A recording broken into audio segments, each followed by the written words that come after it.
Welcome to the afternoon session of the USBE meeting.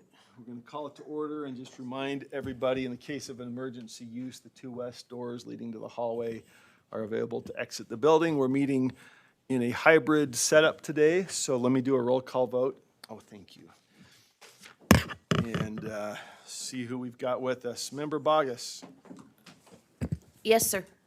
Member Booth. I'm here, thank you. Online with us, thank you, Randy. Member Klein. Yes, I am here. Member Davis.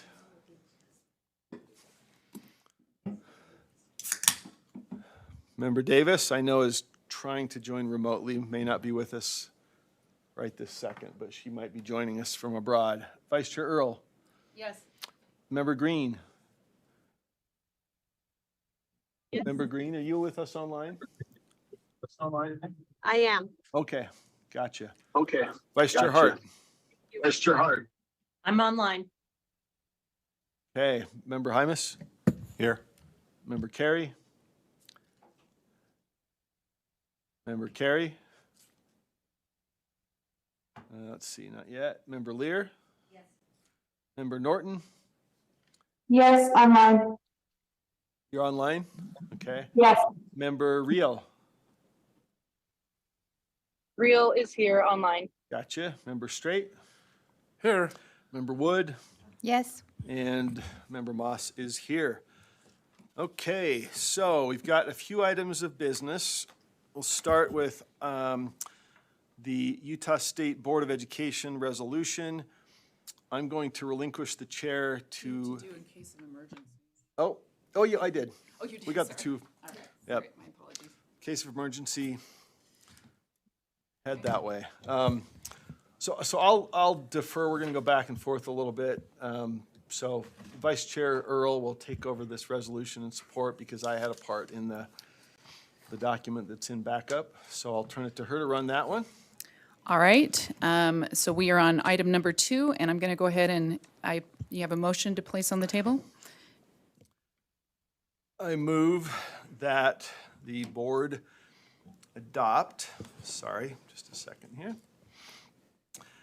I move that the board approves the proposed resolution in support of HB 179, Founders and Constitution. Second. Second, thank you. Can I speak to that? Yes. I'll be brief. Vice Chair Earl and I were contacted by a group that's interested in supporting the resolution that came out of, or excuse me, House Bill 179 that came out of the last legislative session, encouraging study and recognition for the Constitution.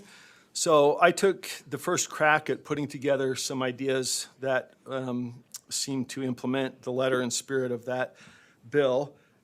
Got some input from other board members and put together what is now in the backup as the baseline resolution. So I'll just briefly say that I tried to be broadly inclusive and unifying in this resolution. The Constitution is very inspiring, it's foundational, it's also controversial. And so my attempt here was to find something that we could all agree upon and recommend to schools, and understanding there's going to be other ideas brought forward today. I just wanted to give you an accounting of my part of this, kind of looking for foundational principles, letting our students know that we trust them, we want them to be engaged not only in learning about it, but applying and participating in the constitutional structure that's been set up. There's a lot of forces out there that challenge the Constitution as a body that's still useful and applicable. And I think my intent, at least for my part, was to tell students there's a lot of opportunities the Constitution creates for you to get involved, no matter where you come from, what your opinions are. It creates a broad system with checks and balances and opportunities at various levels of government. And we just really want you and need you and trust you to be involved in that process. And so we encourage the teaching and then application of constitutional principles. So that's the background. Greatly appreciate those who weighed in and provided input. I will just say that as the input came in, I did more adding than subtracting. And so it's a little bit long, but I found that easier to include other ideas than try to pick among those. And so if we're encouraging study of the Constitution, I figured it's not a bad thing to have, you know, some input from various board members that kind of outline some of the things that seem most important about the Constitution and the system it creates for our young people and the rest of us to get engaged. So that's my statement in support, and the floor is back to Chair, Okay. Vice Chair Earl. We have, this is who I have in the lineup. I have Bogus, then Klein, and then Straight. I don't know if there's others. Is there anyone else with their hand up online? I don't That's see. it. Okay. So go ahead, Board Member Bogus. Thank you. I'd like to move to substitute that the board approve the proposed resolution in support of HB 179, Founders and Constitution, Draft 2. Would you mind, is that published somewhere, just so that we could It read is, through it? it's in the backup, and it was sent to the board.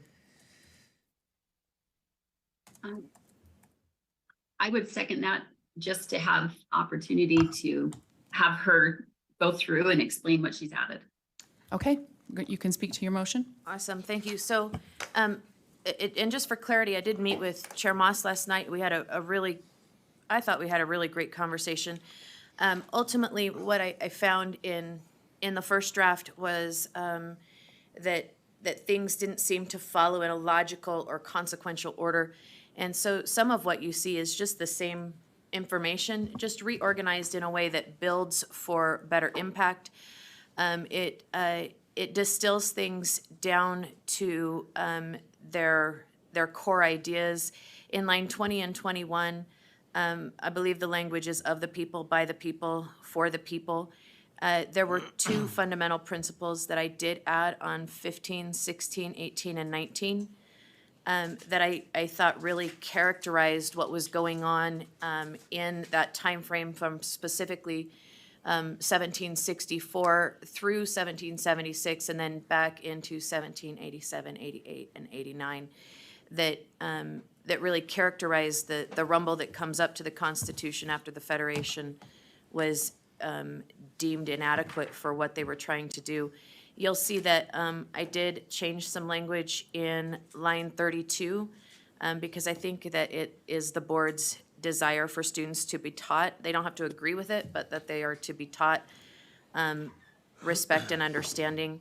The midsection, you'll see a change there where it says constitutional infrastructure, because to me, these were not principles. They were just outlining the constitutional infrastructure, and so it just seemed to be better language. The in line 39, I pulled the language about popular sovereignty and chose the constitutional language of representative government. The only reason that 42 through 45 is red is because I moved it. That is Chair Moss's original language. And then in 53 through 81, you see just some constitutional principles that are ever present and that many of the founders believed. Obviously, there was a lot of contention and debate in Independence Hall and in the chambers where they debated these things. And so just some general principles that govern almost all of the Federalist Papers and some of the thought during that time. And then as you come into the end, in line 86, our conversation yielded kind of a hybrid of language where it says in line 86, where it's all Americans, including our youth, are the inheritors and guardians of the unifying promise of the Constitution. The language you see in 88 or 89 through 96 is, I would call it a reformulation of the language that Chair Moss had put forward. And our conversation yielded that highlighted language there where it says, on line 93, students will be better prepared to engage and secure these protections so that our students understand that that they are invited to informed engagement. And then down in lines 97 or 98, 99, 100, and 101, you'll see that the language that is copied and pasted from code was pulled, and it says through programs honoring founders and teaching respect for the Constitution. teaching, meetings, services, celebrations, including writing, speech, art, and encourage coordination with those who champion respect and understanding for the original intent of the Constitution, because I believe that outlines and is consistent with HB 179, which is what the legislature has affirmed there in the passage of that. And then again, in line 105, it says, I won't read it all to you, but in the series there, it says checks and balances, separation of powers, representative and limited government, and individual rights and the necessary and proper clause, et cetera. The final lines, we discussed that we needed to have informed engagement and spirited but respectful dialogue. And I can dialogue through what the chair and I talked about, but I think it would be safe to say that we agreed that maybe those changes could prove fruitful. Point of order. I don't have 96 through 105. Yeah, I don't either. That's a good question. Could you maybe send your document out again just to give us the end part? I have up to 91, 92. That's the last line, and you refer to Oh. 10 something. So I don't know what lines I was referring to, but you have it all. Oh, okay. That is all. So maybe the lines Okay. in mine are different from yours. Okay, maybe so. So- That's, I was trying to follow you and I was having trouble because I was looking at the lines you were So trying to. thank you for that. I apologize, but hopefully you caught what I was saying by the words on the screen. Okay, so what's up there is what you're Yes. proposing as the Yes, and I'm substitute? sorry that my lines are not accurate. But that is what I sent. Is there thank you. anyone that would like to speak to this? Board Member Klein, I have you in the key. Are you wanting to speak to this, or do you want to? Well, yes, I would love to speak to it. I submitted some amendments as well. But I'm looking at what Member Bogus has presented here, and I'm liking what I'm seeing a lot. I would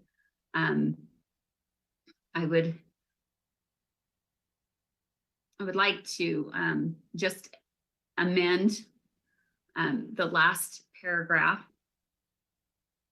to say through informed and spirited but respectful dialogue. So we take out engagement in the civic processes established by the Constitution. So it would just say through informed and spirited but respectful dialogue. Okay.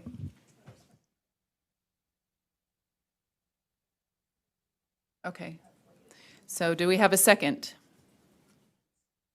I would second that for the purpose of discussion and Okay. default to Chair Moss. I think well, I don't need to speak to my second, but I think it yields the same Okay. conclusion and is more succinct language, perhaps. But I Okay. would yield to the chair. Board Member Klein, do you want to speak to this? Yes, I think that when our students are, as students, they should be learning and developing their understanding of these principles so that when they are no longer students or when they leave the public education system and move on as adults, they are better able Board to Member Klein, engage. sorry, I don't mean to interrupt Yes. you. Can you maybe, we're having just a little bit of trouble hearing you. So I don't Okay. know if it's on your end or our end, but can you, Hang on a second, maybe I can.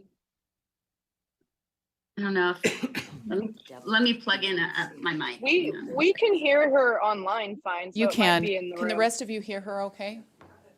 Yeah, we hear her just great. Yeah, Okay, Okay. Is that better? Can you hear me better? I think it is on our end, but we'll be real quiet so we can hear. Okay. Go ahead.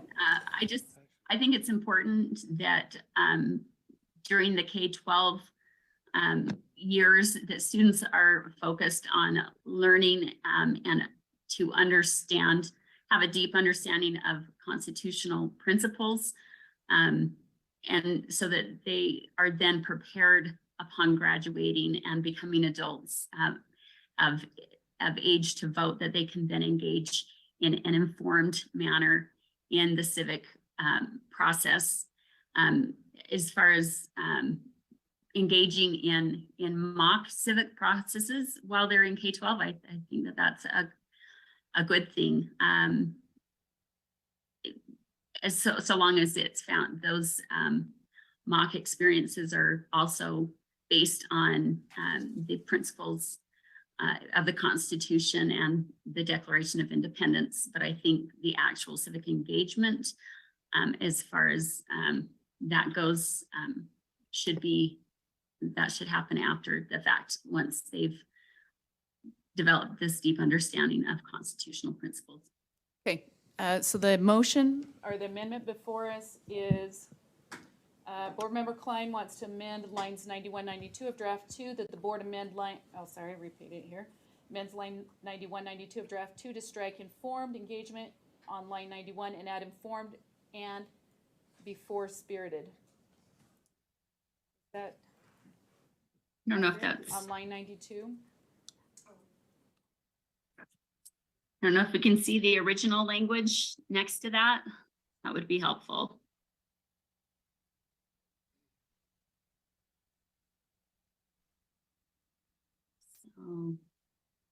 So it should read, be it further resolved that the board invites Utah students to preserve the Constitution through informed and spirited but respectful dialogue. So it would strike out engagement in the civic process established by the Constitution. And Okay, so hold on one second. We're Informed. gonna I update guess this. We leave didn't the have it and. quite right. Yeah.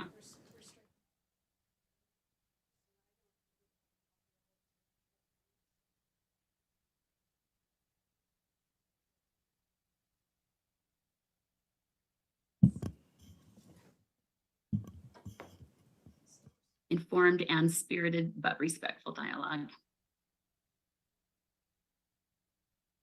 Okay, so we are striking from line 91, engagement in the civic process established by the Constitution and in.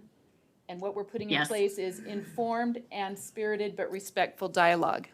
So we're adding That's the word correct. and in there. Yes, Are you, Correct. is that, yes, that's correct. you had seconded, are you good with the, Yes, okay. yeah. That's not what I thought it was, but yeah, that's fine.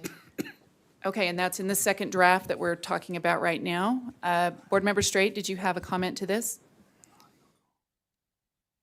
Well, it's hard to have too many comments on something I just barely have looked at, so I guess I'll pass. Okay, we're going to go ahead and take a vote on this amendment. We'll start at the top. Unless, Board Member Moss, do you have a comment here or not? No. Okay. Bogus?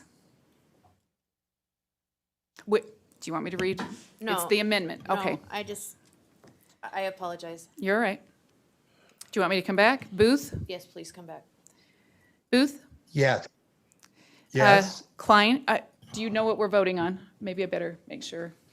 We're doing an amendment to the second draft. Okay? All right, so Booth, you're a yes? yes. Okay, Klein? Yes, Davis? Did we get Davis? We get David? Wait a second, what? Maybe Emily does. Okay. Maybe Emily does. Okay. Emily, do you want to mute? Okay. And so do we get Davis then? No, she's trying to. Okay, so Earl is a no. Green? Yes. Hart? Yes. Hymas? No. Lear? No. Norton? No. Rill? No. Straight? No, Wood? No. Moss? I'm a no. Okay, so I have 1, 2, 3, 4, 5, 6, 7, 8 noes, 8 noes and 1, 2, 3, 4 yeses. Oh, Bogus, we didn't get a vote from you. I'll be honest, this one is hard for me. I'm gonna say no. Okay, so that's 9 noes, 1, 2, 3, 4 yeses. And we're back to the substitute motion. Board Member Straight, did you have a comment on that? Draft 2? I think I already made my comment. Okay. Still is the same. We are voting on draft 2. Can we pull that draft back up again? I may have another amendment. Okay, So, okay, and while you're waiting, Board Member Moss has a question, so if you'd like to make a comment. Just one question. I'm not sure we have the deletions showing up in the substitute draft, do we? We have the additions? Oh, would you like a Word doc we with all of have- those? Well, I think for the Yeah. body, I think we need to see what Yes. was pulled as well as what was added. So, No, I'm not sure if I missed it. I don't think it's in the, it might have fallen off in the conversion to PDF.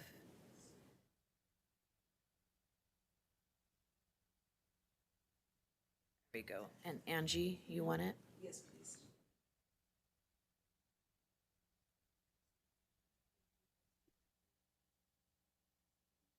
Nope, here we go.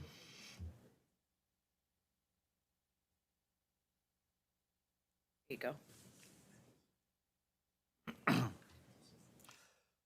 Okay, we're just waiting for this to come up and then looking at deletions for those that are following online. So, Angie?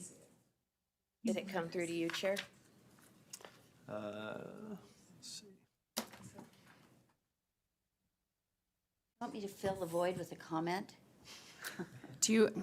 we'd love that. Board Member Lair, would you mind adding your Yeah, comments? I just find it very difficult. I wish, I never heard from Board Member, or Chair Moss. I was not one of the ones that he talked to, and that's unfortunate, but I at least had time to read through this and find nothing concerning or obviously questionable in it. So I would probably support that one over this one, but I'm troubled that we're faced with something this important with these words with such a short turnaround time. And I'm especially not supportive of a document where I can't even see the deletions. So I might like this if we were looking at it 3 days from now, but not today. Okay, thank you. And Board Member Jaimes? Yeah, I'll speak. I think, is there a motion on the floor? I think there is. There is a motion on the floor. You'd be speaking to draft 2. We're just Right. looking at pulling up the deletions so people can see those. and I have amendments. I'm going to speak against draft 2. If there's no amendments on the floor yet, the motion on the floor is regarding draft 2, is that correct? That's correct. I'm going to speak against it as well. Just, I have read draft 1, I guess, or the original one. I believe it was on our last agenda. I mean, this isn't new. It has been on there. And no, I'm not trying to call anything out. I'm just saying, to Carol's point, I'm actually agreeing with Carol here, is that I have had time to read it. I thought it was well-written, and no document is perfect, but again, to bring such changes so quickly is difficult, especially when I liked the document where it began. So I speak against the motion for now. Thank you. Okay. I have an Board- amendment. Board Member Klein? I think it was on line 21 of the document we were looking at a minute ago. Which I think it's the second, in the original, it was in the second paragraph. So I'm not sure where it is in this one that we're looking at currently, but in the original draft, it starts, whereas the United States Constitution created a constitutional republic. It's that language, some of that language was still in Board Member Bogus's, where it says, Would be line 21. line 21, created a republic, the first and most successful form. I would move to delete the first and. I don't think that is an accurate statement. There were many other forms of government. Okay, the motion before is, our republic. the motion is to strike from line 21, the first and. Is there a second? Yeah. Okay, we will be moving to the original motion. Board Member Straight, I have your, Or maybe just, we didn't have a second, so if you want to bring another one up, you can. Board Member Straight? Yes, I'm going to speak against draft 2. You know, when I received this from Chair Moss and did have a chance to look at it, there was a couple things I thought, especially in regards to principles, the definition of principles. And in the end, I actually suggested 2 other additions and then said, but I have a disagreement on some of the way we define principles in this. And Chair Moss sent back, well, I'm curious about why. I never responded back because my next thought was, after sending that, was, am I against this document? No, this has had some thought that went into it. This is a good document. It's a resolution. I can support this. Even if every single word is not exactly the word that I would like, I support it. So that's why I didn't even answer your question, Chair, because it wasn't worth the opposition. So I call the question. Okay, the question's been called, and we will go ahead and take a vote on that. Let me start at the bottom. Board Member Moss? The motion is to call the question. Okay, that we're calling the question on draft 2, to vote on draft 2. Thank you, I'm sorry. I should have clarified that. So calling the question would be to vote on draft 2, but we're calling the question. So, Board Member Moss? Lights on, sure, yes. Yes. Board Member Wood? Just to clarify, this is to call the question. This is to call the question. Yes, thank you. Board Member Straight? Yes. Board Member Rill? Yes. Board Member Norton? Yes. Board Member Lear? Yes. Board Member Hymas? Yes. Board Member Hart? Yes. Board Member Green? Member Green? No. Board Member Earl, yes. Board Member Davis? We didn't get her then. Board Member Klein? Yes. And Board Member Booth? Yes. Board Member Bogus? No. Okay, that's 2 noes and 1, 2, 3, and 11 yeses, so the question's been called. The question is, should we vote for draft 2 of the Utah State Board of Education Resolution number 2023-1, Resolution on Founders and Constitution Recognition? And we will start it. Jenny, one more point of information. Is it, okay, I thought we asked at the last meeting that we call out who votes no and yay on those various. I would be happy to do that. That So would be the helpful. nays on the call to question were Bogus and Green. Is that, thank you. Okay, so we're going to go ahead and vote on draft 2. Bogus? Yes. Booth? We're voting on draft No. 2. Okay, Klein? No. Yes. Davis? Okay, Earl, no. Green? Yes. Hart? No. Hymas? No. Lear? No. Norton? No. Rill? No. Straight? No. And Wood? No. Moss? I like most of it. I'll vote yes. Okay, so the votes were the yes votes were Bogus, Klein, Green, and Moss. Is that what you had? Okay, so that was 4, and then 1, 2, 3, 4, 5, 6, 7, 8, 9, 10 noes. Okay, the original motion is to adopt the Utah State Board of Education Resolution number 2023-01, Resolution on Founders and Constitution Recognition. And I have some hands up. I was still in line. Okay, I have Bogus with a hand up. Yes, I would move to amend in the first paragraph. In particular, in between month and constitution, there is the word and I would move to strike that and insert the words in addition to, because our schools are already supposed to be celebrating Constitution Day on September 17th. Okay, is there a second? I'll second it. Okay. Discussion to the motion? I would forego that. I think it's pretty clear. I just would offer that I think clarity for our LEAs that this is something that they're already supposed to be doing is important. Okay. Anyone else wants to speak to this? Can Yes, please. Sorry, Board Member Hymas. can I just see where that would be? I'm sorry, I missed it. It would be in the first paragraph, second line, end of it, just placing in addition to right there. And, okay. Yes. Yep. Legal. Yeah, if I may, point of order here. Draft was denied.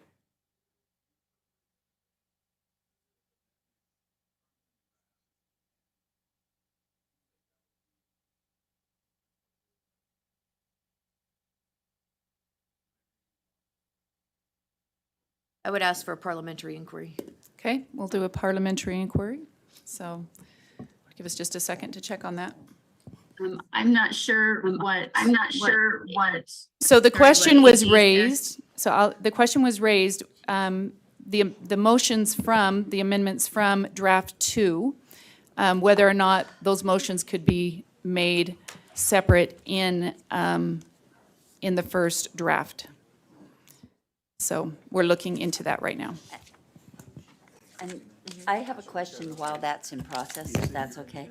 Board Member Lear? I'm trying to understand, so if perhaps this is reinstated or okay, Okay. it would say recognizing September as American Founders Month in addition to Constitution Month.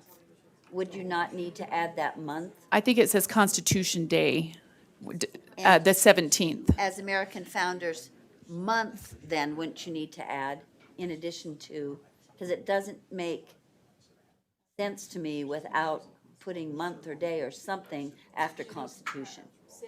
After Founders. Welcome, Cindy. Okay, if you've got an answer then. Thank you. Did we get an answer for are we still looking? Oh, Okay. small m, Ange. Small m. Oh. In the resolution, it's. Okay.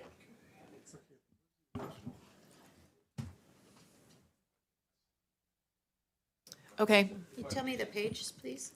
So this is of my, kind of the larger edition, the 11th edition, and it's on page 343, line 24. It says, "Motions are also improper when they present practically the same question as a motion previously decided at the same session."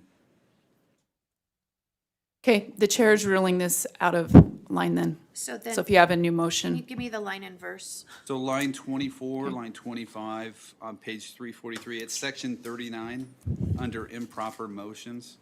39. She's made it. all right, and I have next up, Board Member Moss. Sorry, nope. I've been in line. Yes, you are in The whole line. time. Yep, you're in line. I never took my hand down from the time Board Member August made her first motion, Okay, noted. bring forward for draft. Okay, Board Member Lear. Never mind. Okay, Board Member Klein. Can they bring up my amendments, please, that I sent in? That would be helpful. And while they're bringing that up, I would just speak to what AG Questenberry is saying. I think individual motions versus an entire draft are two different things. Okay, we've already There may ruled be on it though. individual motions that she could bring forward that people would be okay with, as opposed to in their entirety in the draft. Okay, so I would move, so these are the amendments that I have here. I'll just start at the top on paragraph 2. I would move to add a constitutional before the word republic. So it would read, whereas the United States Constitution created a constitutional republic. That's, yes, so that would be my first motion.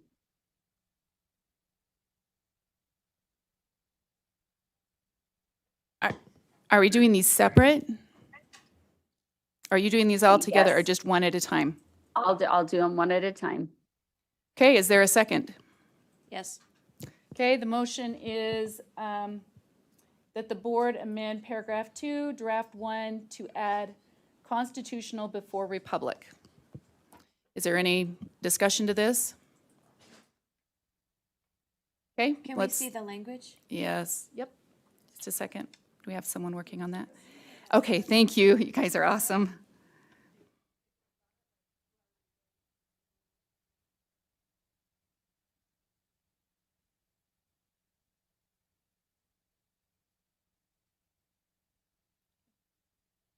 Okay, so it would read, you guys see what it reads?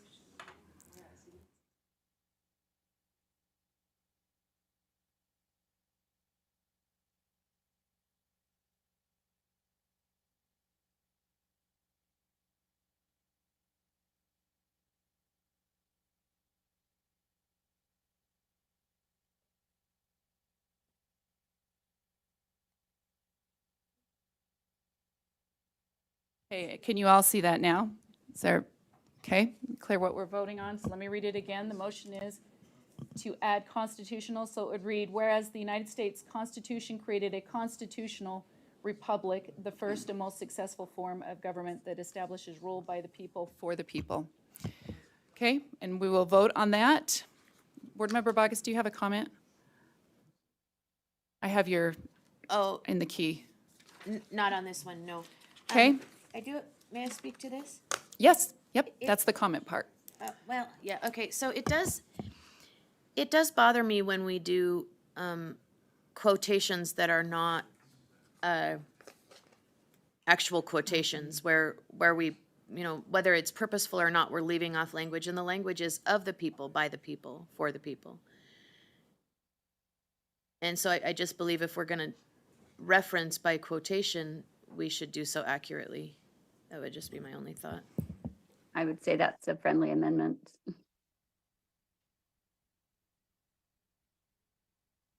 So can we remind me how we do the friendly amendment thing? If there's no objection. Okay, if no objection. The original maker accepts it. Okay, Yes. So it'd be establishes rule of the people, Of the by the people, people, by the for the people.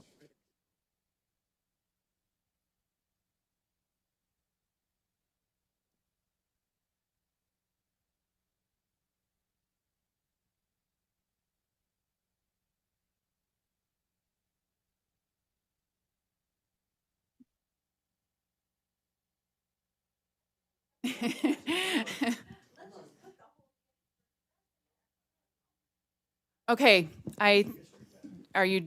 is this what we're doing? So let me read it here. So that the board amend paragraph 2, draft 1, to add constitutional before republic and of the people before by the people. Is that accurate? Okay. No comment there? Okay, we're gonna vote.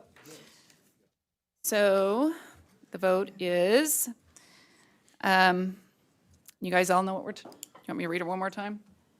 That the board amend paragraph 2, draft 1, to add constitutional before republic and to add of the people before by the people. Bogus, Yes. Booth,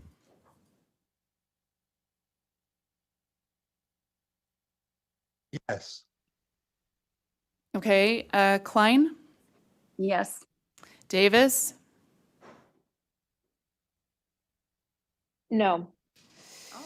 Earl, yes, Green, Yes. Hart, No. Hymus, No. Lear, No. Norton, No.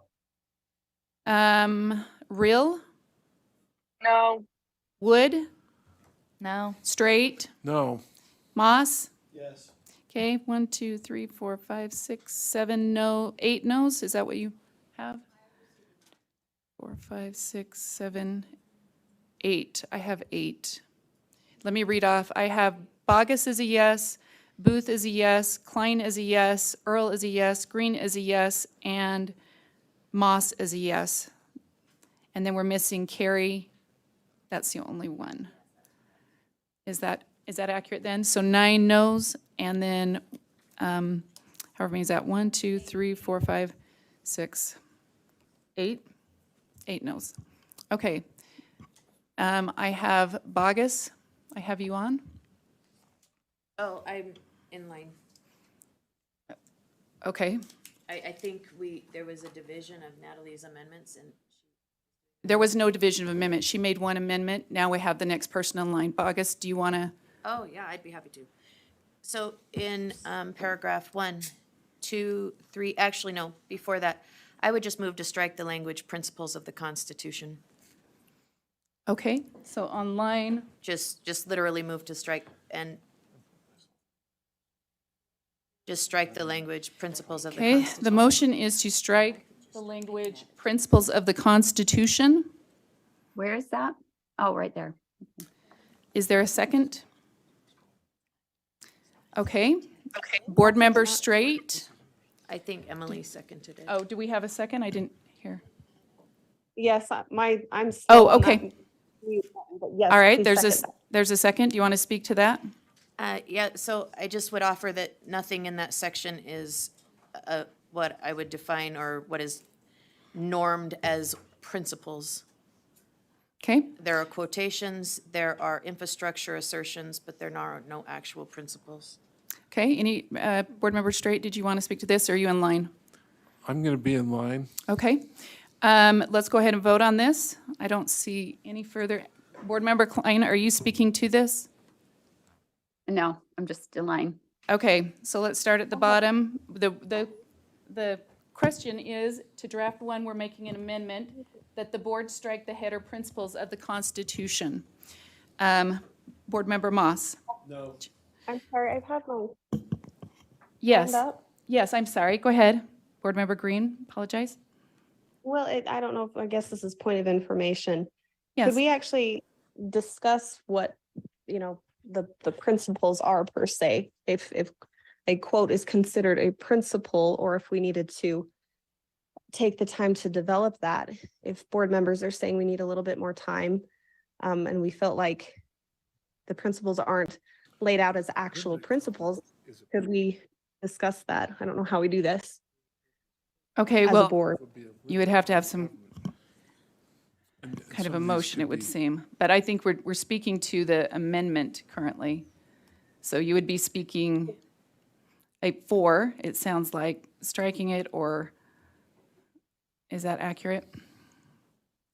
So can I make a motion that we have a discussion on what we would feel would be better principles instead of quotations and paragraphs? Well, I think you would, Part of my you'd have to, curious two here. options, unless I'm wrong, it would have to be an amendment or a substitute motion. Is that accurate? That would be your two options. So Are you making one of those? What?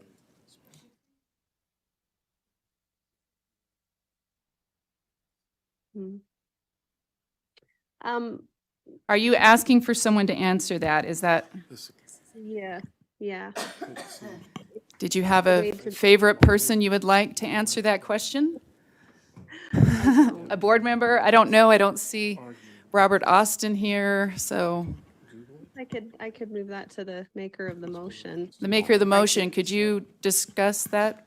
Do you have an answer to that question? Yes, so principle, per where Merriam-Webster says that it's a comprehensive or fundamental law, doctrine, or assumption. It's an underlying, like it underlines or pregirds something. It also says it could be an ingredient. I disagree with that, but I took that off. a principle is, I would go to 1A, where it says a comprehensive fundamental law, doctrine, or assumption that undergirds what we're discussing. Okay, Okay, okay. all right. So we're going to go ahead and vote. So let me read it again. It's the board strike from the header principles of the Constitution from draft 1. Board member, or Chair Moss? No. Leanne Wood? No. Board member Straight? No. Rill? No. Norton? No. Lear? No. Hymas? Yes. Hart? No. Green? Yes. Earl is a no. Davis, No. Klein,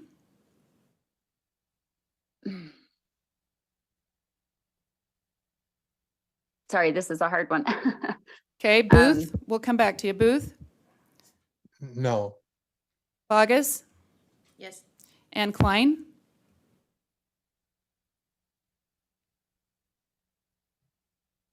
Um, I'm going to abstain. All right. So we have 1, 2, 3, 4, 5, 6, 7, 8, 9, 10 noes. Is that what you have? I have one abstention. That's Board Member Klein. I have a yes from Bogus, a yes from Green, and a yes from Hymas. And Board Member Straight, you're next in the key. Thank you. I'm ready to vote on this. Previous question. Okay, the previous question has been moved. Point of order, there are pending amendments. So what will happen is, then we'll vote and people will either, it will have to pass by a majority in order, or not a majority, what's that? Okay.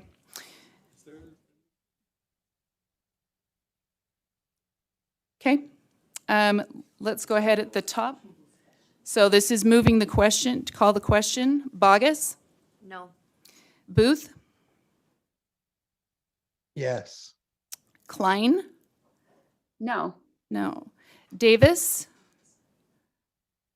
Yes.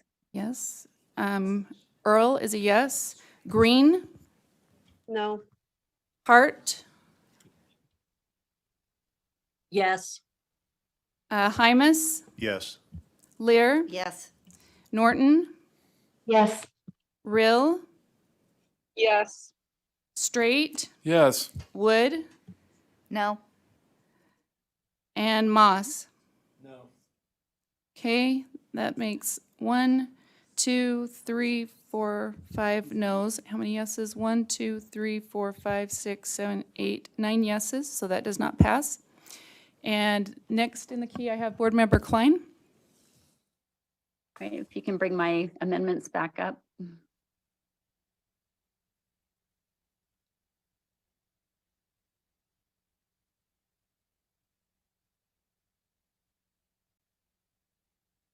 Can we go to the next? Can you scroll down to my other amendments? We already did that one.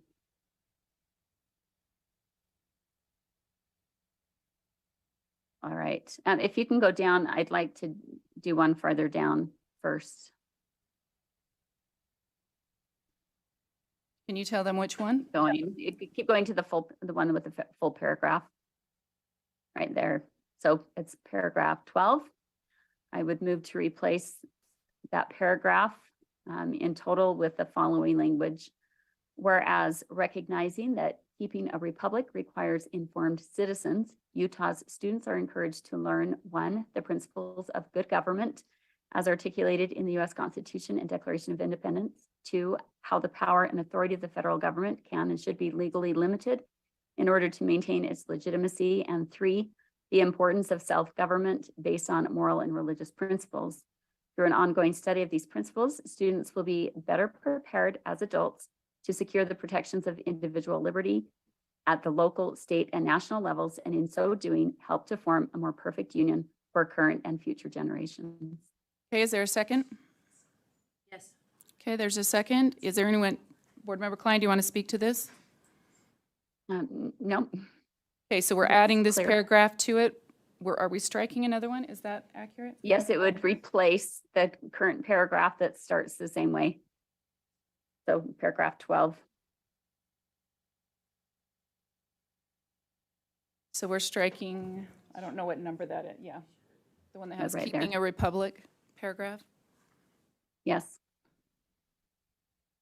okay. And is there any, do you want to tell us reasoning?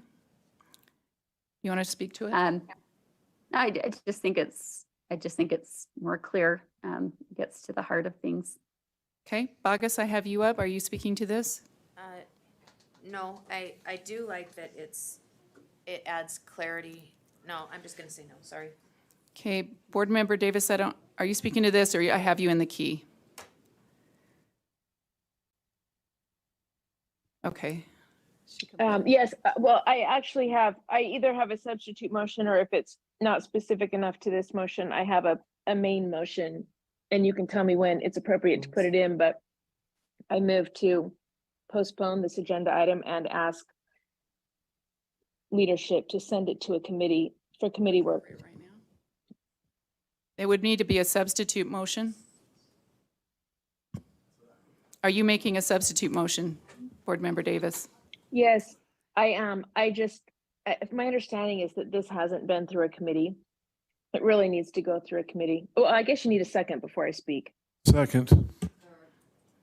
Okay, so the motion Point is of to, order, I'm so sorry, but we have an amendment. Is she subbing an amendment? okay, we do, you're I accurate. just- We do have to I vote on just the wanna be amendment, and then we clear could on what- substitute. Where we're at, I apologize. So Board Member Davis, I'll keep you in the key. So we do have to vote on the That's amendment. just fine. Okay, That's so just fine. let's take a look at the amendment unless there's anyone else to speak to the amendment. That the board amend paragraph 12, draft 1 to replace paragraph, whereas recognizing that keeping a republic requires informed citizens. Utah students are encouraged to learn the principles of good government as articulated in the U.S. Constitution, Declaration of Independence. 2, how the power and authority of the federal government can and should be legally limited in order to maintain its legitimacy. And 3, the importance of self-government based on moral and religious principles. Through the ongoing study of these principles, students will be better prepared as adults to secure the protections of individual liberty at the local, state, and national levels, and in so doing, help to form a more perfect union for current and future generations. Any, Board Member Moss, are you speaking to this? Yeah, I'll just say I agree with a lot that's in here. I don't agree with replacing what was being replaced, because that had some input from several board members, and I think it's important that we talk about that living framework for self-government. Okay. Bogus, are you speaking to this too? Are you? Okay, so we're going to go ahead and vote. Bogus, Yes. Booth, No. Klein, Yes. Davis, No. Earl's a yes, Green, Yes. Hart, No. Hymus, No. No. Lear, Norton, No. Rill, No. Straight, No. Wood, No. and Moss. No. Okay, the yeses were Bogus, Klein, Earl, and Green. And the vote was 1, 2, 9, 10 noes and 4 yeses. Okay, and we are, I think we're to Cindy. Go back Cindy, to we s- are yep. to you. Cindy, do you have a motion you'd like to make? Yes, thank you. I move that we postpone this item and ask leadership to assign it to a committee. And I'd like to speak to the motion. Okay, do you have a Second. second? Okay, you have a second. Board Member Straight seconded that, so go ahead and speak to it. Thanks. I'm just listening to this. It seems really clear that board members have some input and feedback that they want in drafting this resolution. And on the flip side of that, like, the goal of the resolution is to really make a statement with sort of economizing words, if you will. And I've had some things to say. The reason I voted no, not necessarily content-wise, but sometimes economizing of words, or like a repetitive notion with certain words. So I really think those kind of things can be worked out in a committee. I haven't felt like I could take the time to say it because this is a 3-hour meeting. So anyway, I just think we need to send it to a committee and have them flesh out. A bunch of board members can send all their input to them, see how they can work through their input in an economy of words, and then bring it back to the board. Okay, anyone, not anyone. Let's see, Board Member Moss, are you speaking to this? Yeah, thanks.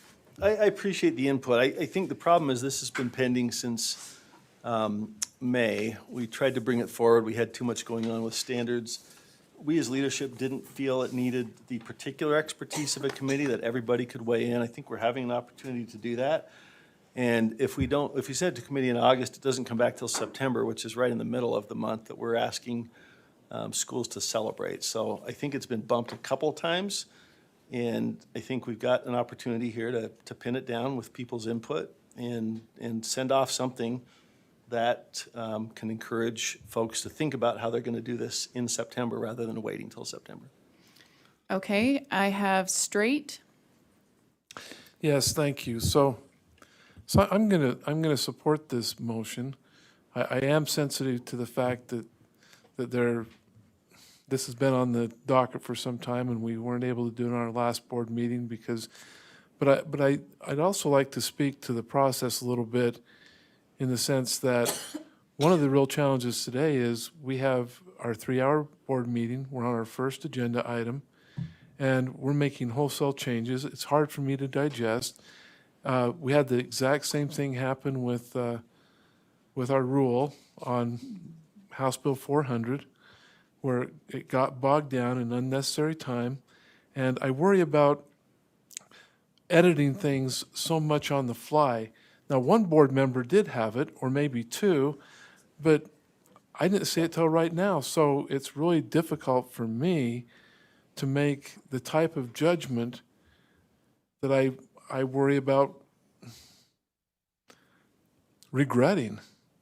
And so either we pass it out as it currently is, or we send it to a committee and we take that time. And I'm fine with either option. But I'm not entertaining any other amendments or other things. I want to get to the question at hand. So we'll let previous question. Okay, we have some hands up that haven't spoken to this, so I'm going to wait on previous question. So Lear? I agree. I hear Chair Moss, and I appreciate that timing concern. I myself don't like some of these words. I think a special is the dumbest word and archaic and cheesy. And I would love to make the motion to change that, but I've restrained myself because I think it's more important to pass a pretty good resolution. And I would like to do that without spending another hour on this. And if it's that important, Chair Moss, to spend another hour on it to get it to a refined point, then I'm going to start picking at words too. And I don't think that's the purpose of our work today. And we could have a good resolution that would then work for the next September and the next September and the next September. And that would be better than nitpicking and undermining what our main purpose of our meeting was today. Okay, Klein, I have you next.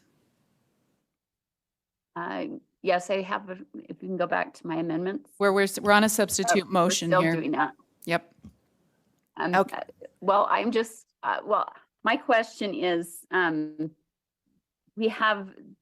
there's either a Robert's rule or a bylaw, I'm trying to remember which, that speaks to calling previous question in an attempt to end debate or limit amendments and that not being appropriate. Bylaws. So I'm wondering where this fits because it feels like. Are you speaking to the substitute motion? Because that's in what's on the process. floor, is the substitute motion. Do you want me to read what the substitute motion is? I can see it there. Okay, And okay. I would speak against the motion. Okay. And against the attempt to limit debate or amendments. Okay, Chair Davis? Earl, I can't raise my hand. Sorry. Yep, I have you I up just want next. to clarify that I did not call the previous question. I No. want to clarify that I'm asking for this to go to committee so that board members can give input so it can be fleshed out there. That's what I'm asking. And it would be done the first week in September, by the end of the first week in September. Okay, For full board, if we did that in August. okay. Thanks. Green, I have you next.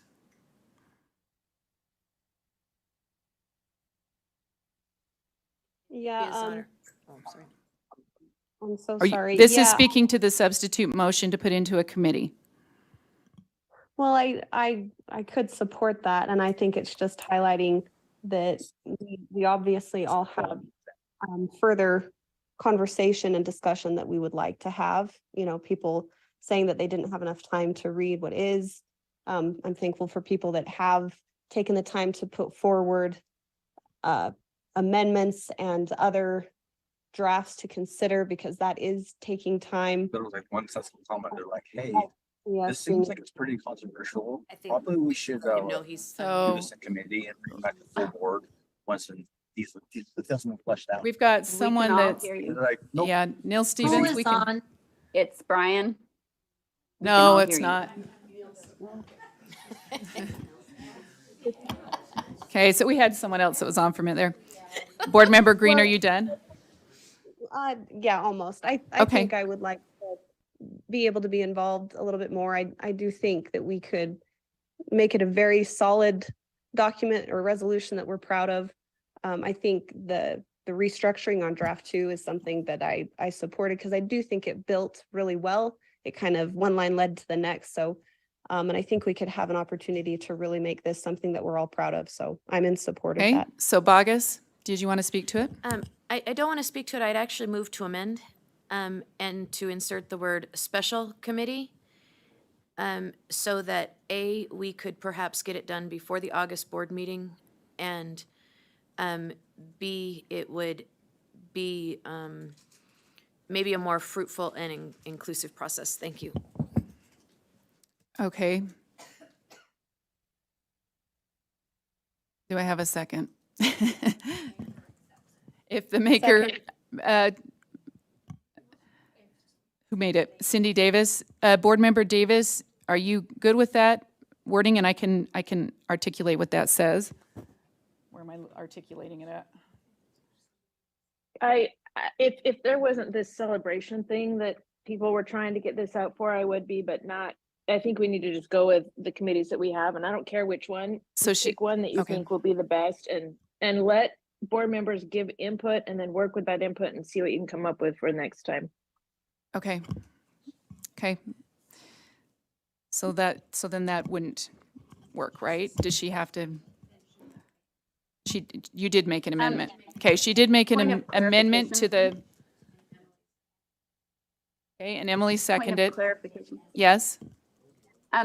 When, by saying a special committee, is she talking about one of the 3 standing committees that has a special meeting in order to get it done sooner, or the creation of a new special committee It would to meet before? my understanding is it would probably, Chair Moss, you can correct me if I'm wrong, that the leadership would put together a group of people to work on this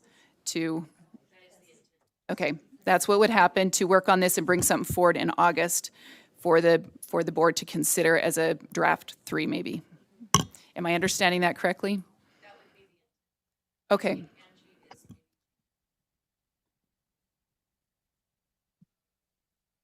Okay, so the amendment to the substitute motion is that the board postpone action on the resolution and request leadership to refer the resolution to a special committee.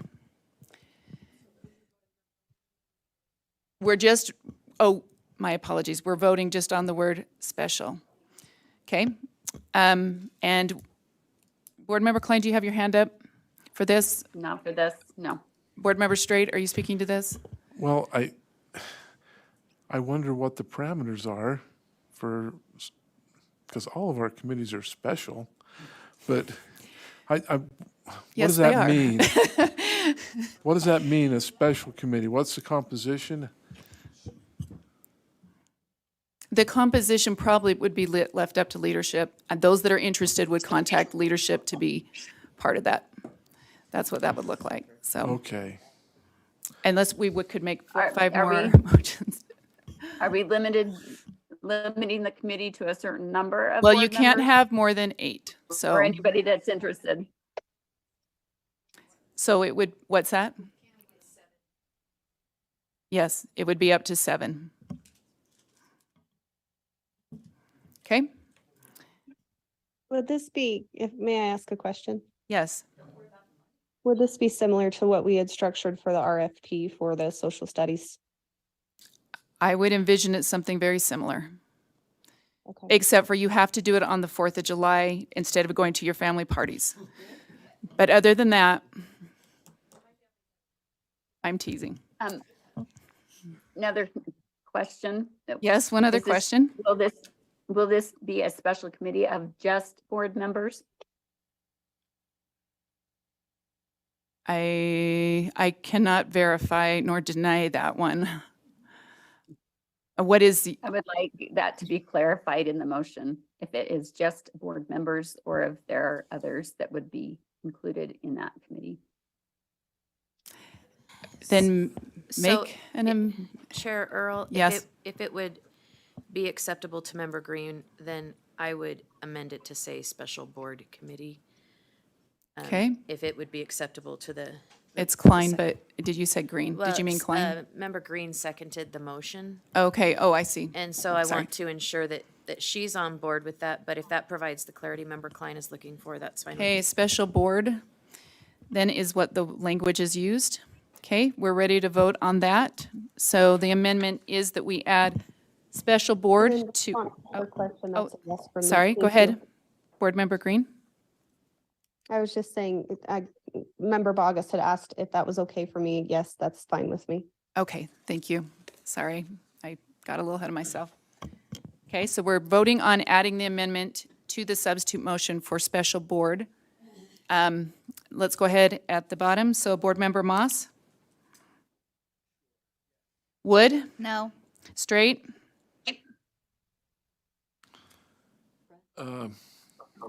Yes, Rill? I guess. Rill? No. Norton?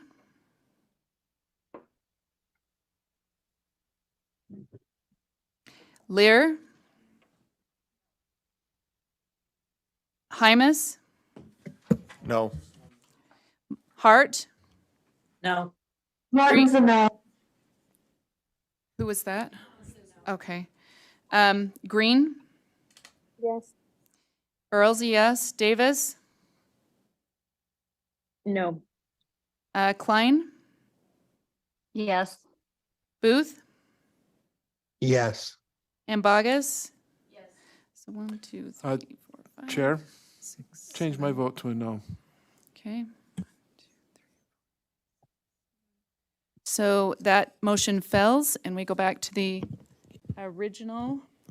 That was the substitute motion is that, I don't know where I'm looking. That Board Member Davis made the motion that, the substitute motion that the board postpone action on the resolution and request leadership to refer the resolution to a committee. I don't see any hands up. Okay, we're gonna start, I don't know, randomly here. Hart, for the substitute motion? To refer to a committee? Yes. Lear? Norton? No. Rill? Yes. Straight? Yes, Wood? Yes. Moss? No. Bogus? Yes. Booth? Yes. Klein? No. Davis? Yes. Earl's a no, and Green? Yes. Okay, so 1, 2, 3, 4, 5, 6, 7, 8, 9 yeses. Klein, Earl, Norton, and Moss were noes, and that one passes, so that will be referred to a committee. And Hymus is a no. My apologies, I did not have that down. Thanks. No, I only read off the yeses, so it didn't matter. So. Okay, we're moving on to the next agenda item. Okay, you want me to take this You back? want to take I over, or can you want me take to keep going? Nah, it's okay. Okay. I can, let's move to our committee reports. So we've got Finance Committee items, 5 action items. Chair Norton, are you, I think you're with us, right? Right. Okay, floor is Oh, this is- yours. Agenda item number 3.1, it's an action item R277619, Student Leadership Skills Development.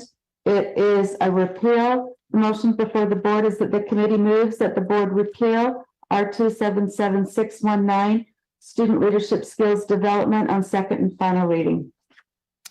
Okay, any discussion of the motion? Member Bogus? I have no discussion, but I think her original sound is on. Her, There's a button on the upper left-hand side of her Zoom screen, and if she shuts that off, that echoey effect will go away. original sound means the echo. Member Norton, does that help? Right now, I'm not able to do that. I just need to get through this as quickly as possible. Okay, we got you. All right, Okay. seeing no other discussion on that motion. Member Moss is a yes. Member Wood? Member Straight? Yes. Member Reel? Yes. Member Norton? Yes. Member Lear? Yes. Member Hymas? Yes. Member Hart? Yes. Member Green? Yes. Member Earl? Yes.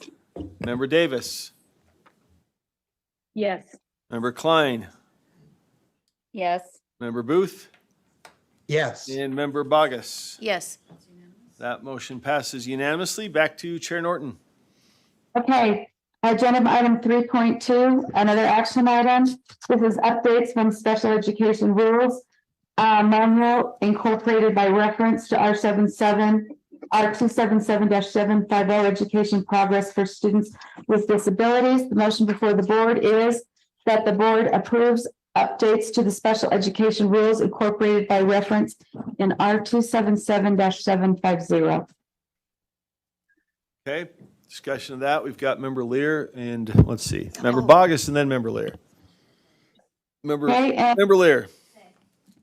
All right, no lights. Member Klein I have a behind us? question. Yes. I have a question.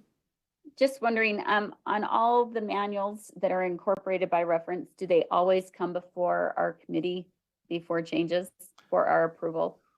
Deputy Stallings has an answer for you.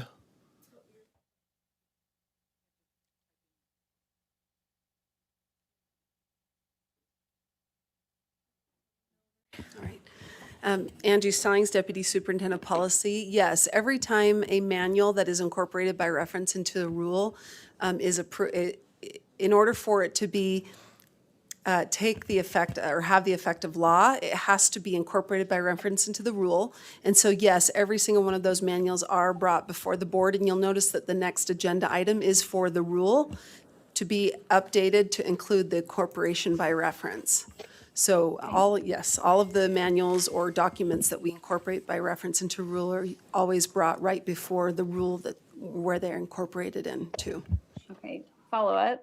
Yeah. We have, and this isn't necessarily specific to this agenda item, but just in general, there are many manuals put out by the USBE that I assume are not incorporated by reference, but that still exist and are used in the field.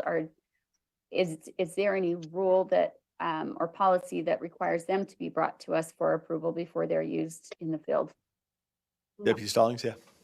Thank you. Again, Angie Stallings. The difference between manuals that are not incorporated by reference is that they do not have a legal effect, meaning they don't have the same requirements, or they're not legally required. If staff believe that a manual should have the effect of law, that is when we incorporate them by reference. So if a manual, guidance, for example, model policy, model guidance, if those have not been incorporated by reference into a rule, they are discretionary, voluntary guidance, things that LEAs may use at their discretion, as opposed to shall. And does our staff give training on those non-approved manuals for practice in the field, for use in the field? Go ahead. And I can't speak to every single piece of guidance, technical assistance manual that staff use, but in general, I believe staff provide a lot of technical assistance. Sometimes it's on manuals, best practices, models that aren't legally required, and many are those that are incorporated by reference. So right now, I would say staff provide technical assistance, support, best practices, and guidance.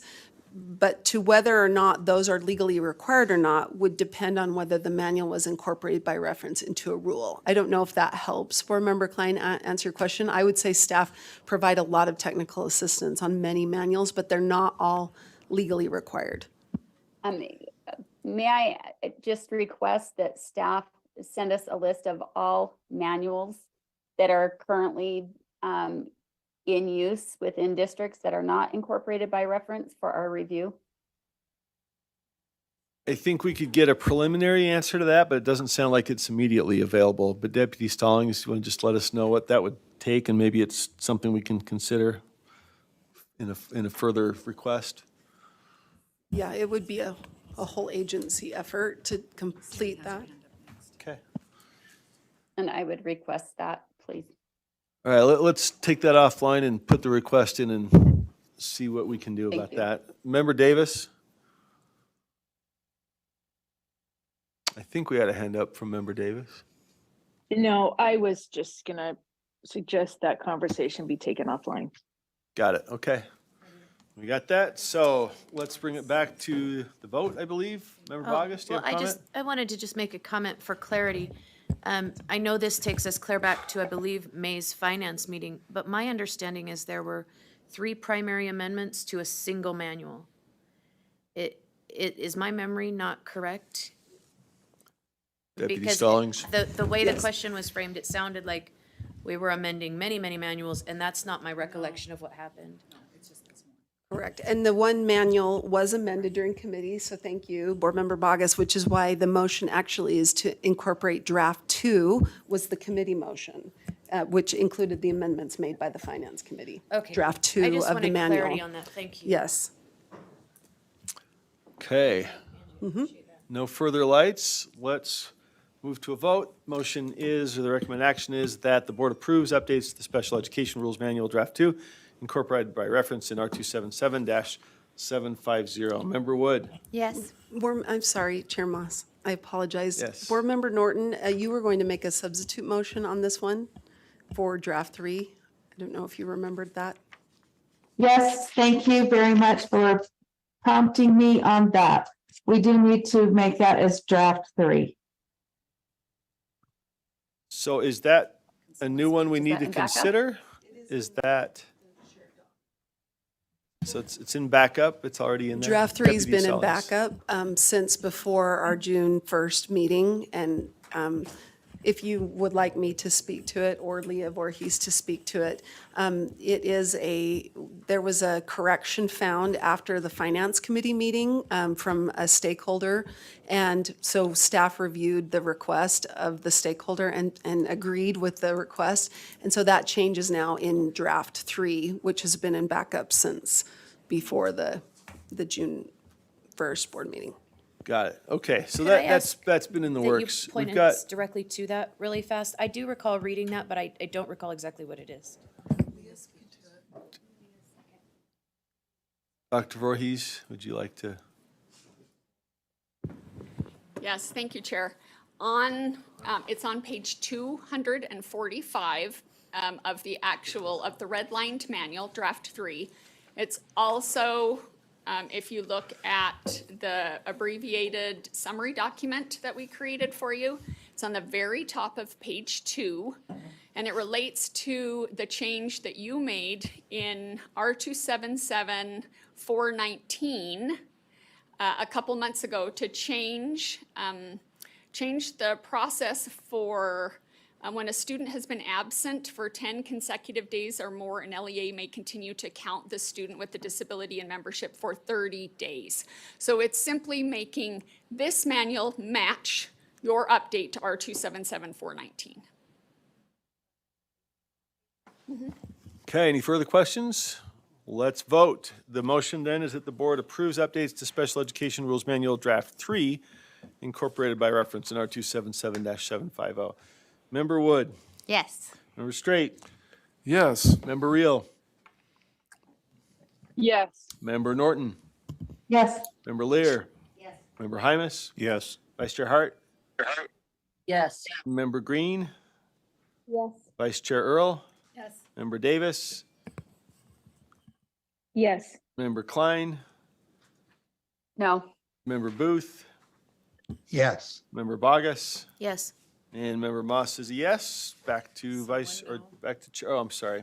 That's all right. 1 no, which was 13 yeses. Member Klein, 13 yeses. Okay, back to Chair Norton. Okay, and as a continuation on that, we are now to an action item 3.3 in the agenda for R277-750. It's education programs for students with disabilities, which are the amendments. The motion before the board is that the committee moves that the board approve R277-750 education programs for students with disabilities. This is draft 3 as well, am I correct? On second and final reading. It is draft 1, Board Member Norton. Draft 1. I totally do not understand what we were doing there. Draft 1. Okay, any discussion to that motion? Member Klein? No, I don't have any. Sorry, Okay. it's my hand up. Seeing no lights, Member Bogus, the motion before us is, I'm sorry, let's see here. That the board approves R277-750 education programs for students with disabilities, draft 1 on second and final reading. Member Bogus, Yes, sir. Member Booth, Yes. Member Klein, No, Member Davis, Yes. Vice Chair Earl, Yes. Member Green. Yes. Member Green? She said yes. Yes, okay. Vice Chair Hart, Yes. Member Hymus, Yes. Member Lear. Yes.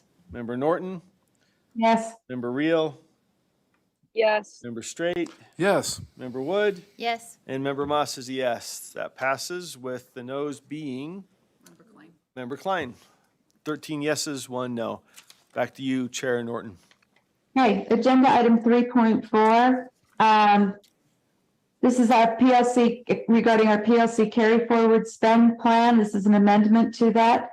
The motion for the board is that the committee moves that the board approve an amendment to the PLC carry forward spend plan to reallocate $140,000 to hire an art specialist for 2 years to assist with the YIC youth in custody students statewide. Okay, any discussion of that? Member Bogus. I have a question. I believe it might be for Deputy Superintendent Jones. And I apologize because I did have this on my list last month and I just didn't get it until now. Are these positions that are doomed to become perpetual? And I don't mean that in the negative light, but we're saying for 2 years, but my experience has been that it's never just for 2 years. So did I articulate that well? Chair, if I may, Please. Please, thank you. through the chair, to Board Member Bogus's question, I think she's asking, is this a perpetual occurrence, or that, we would see these positions become permanent? Is that the question, Chair? Yes, For clarity? because Okay, oftentimes it's purported to be temporary, Right. but then that's never really how it plays out in practice. Yeah, in some situations, and Dr. Voorhees can help me out in this too, we just temporarily need positions as a bridging strategy to ensure compliance, or to, meet program intent, or to support the LEAs temporarily to get some kind of outcome with that. So I don't know, I'd have to defer to Dr. Voorhees for this question. If we were to seek a permanent, we would do it as part of the full-time equivalent business, or, well, it's not a business case anymore, it's the funding request piece, and I believe we are going to request that, so I defer to Dr. Voorhees. Chair, will you recognize add Dr. something, Voorhees? Chair? Sure, please. So this, Leah Voorhees, Assistant Superintendent of Student Support. This particular position would not be someone that we hire in this office. It would be part of the contract that we have with the University of Utah to provide services statewide. And they currently provide STEM services statewide to youth in care. We would add arts services to youth statewide for youth in care. And our YIC coordinator, Benji Carrier, is here if you wanted any specifics. Does that answer the Okay, may I question? follow up? Chair? Go ahead. So then somebody is going to provide funding for this to be an ongoing service, or is that going to be something that's going to come back and be asked of the board at a later time? Chair, may I respond? Please. So at present, we don't have any plan to come back and ask for a person in-house This is to amend our contract so that the University of Utah would hire someone.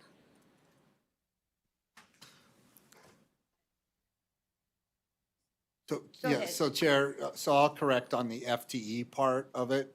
So to amend a contract for another agency to hire the FTE, not our agency to hire the FTE, that's my bad on that. I should have said, you know, the University of Utah this is just a contract that we have with the University of Utah. So we would be using this funding so that they could facilitate hiring a full-time FTE Okay, at but, some point. but just for clarity, we're not gonna see a request for this perpetually. We don't have No. any intention to do so at present. Okay, that's my only question. Yeah, okay. I appreciate that. Member Hymus? So I guess I could ask Chair Norton if that's okay. Yes.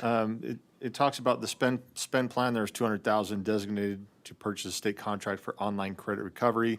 This seems to be more targeted for a specific program, youth and custody directors and the purchasing director. It was determined not to be supportive of LEA needs. So we're taking 200,000 out of credit recovery and putting it towards youth and custody art. Is that a brief recap that's accurate, or am I way off here? Chair Norton or staff? Or staff, I don't have a preference, I just wondered. Chair, I can respond. Sure. Dr. Voorhees? So, correct. The carry forward spend plan was originally for us to use $200,000 to purchase a state contract for the credit recovery for youth in custody, for youth in care, not for everyone, but for youth in care. However, exactly like you just read, that process, when talked to LEAs, talked through the process, that was actually not what they determined would be most helpful to them. What they determined would be more helpful is to amend the University of Utah's contract, where they're currently providing really cool science and technology activities and instruction for youth in care, and add really cool art instruction for youth in care. Does that answer the question, Board Member Hymus? Yes, it does, thank you. Thank you, Chair. Okay. I'm sorry, who had a hand up? Member Davis? Member Davis, did you have a hand up?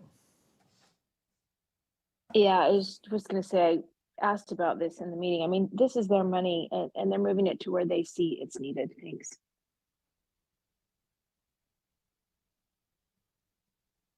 Okay, any further questions, comments? Okay, the motion then before the board is that the board approves an amendment to the PLC carry forward spend plan to reallocate $140,000 to hire an art specialist for 2 years to assist with YIC youth and care students statewide. Let's start back at the top. Member Bogus. I'm sorry, Chair, may I ask a question? Sure. So if we're just seeing a contractual amendment, why isn't this under contracts instead of in the Finance Committee? I guess Member Davis's comment caused me confusion. If this is a mere contractual thing, why didn't this come in under contracts instead of in this manner? Any response from staff, Dr. Voorhees? Yes, so it will, but all carry forward over $100,000. The plan has to be first approved by you. So you have to approve the use of the money for this purpose first, and then we will have to amend the contract. That makes more sense. Thank you. All right, and the vote is yours. Unless we had other comments. We were voting and then you had a question. So back to Member Bogus. Yes. Member Booth. Yes. Member Klein. No. Member Davis. Yes. Vice Chair Earl. Yes. Member Green. Yes. Vice Chair Hart. Yes. Member Hymus. Yes. Member Lear. Yes. Member Norton. Yes. Member Rio. Yes. Member Straight. Yes. Member Wood. Yes. Member Moss is a yes.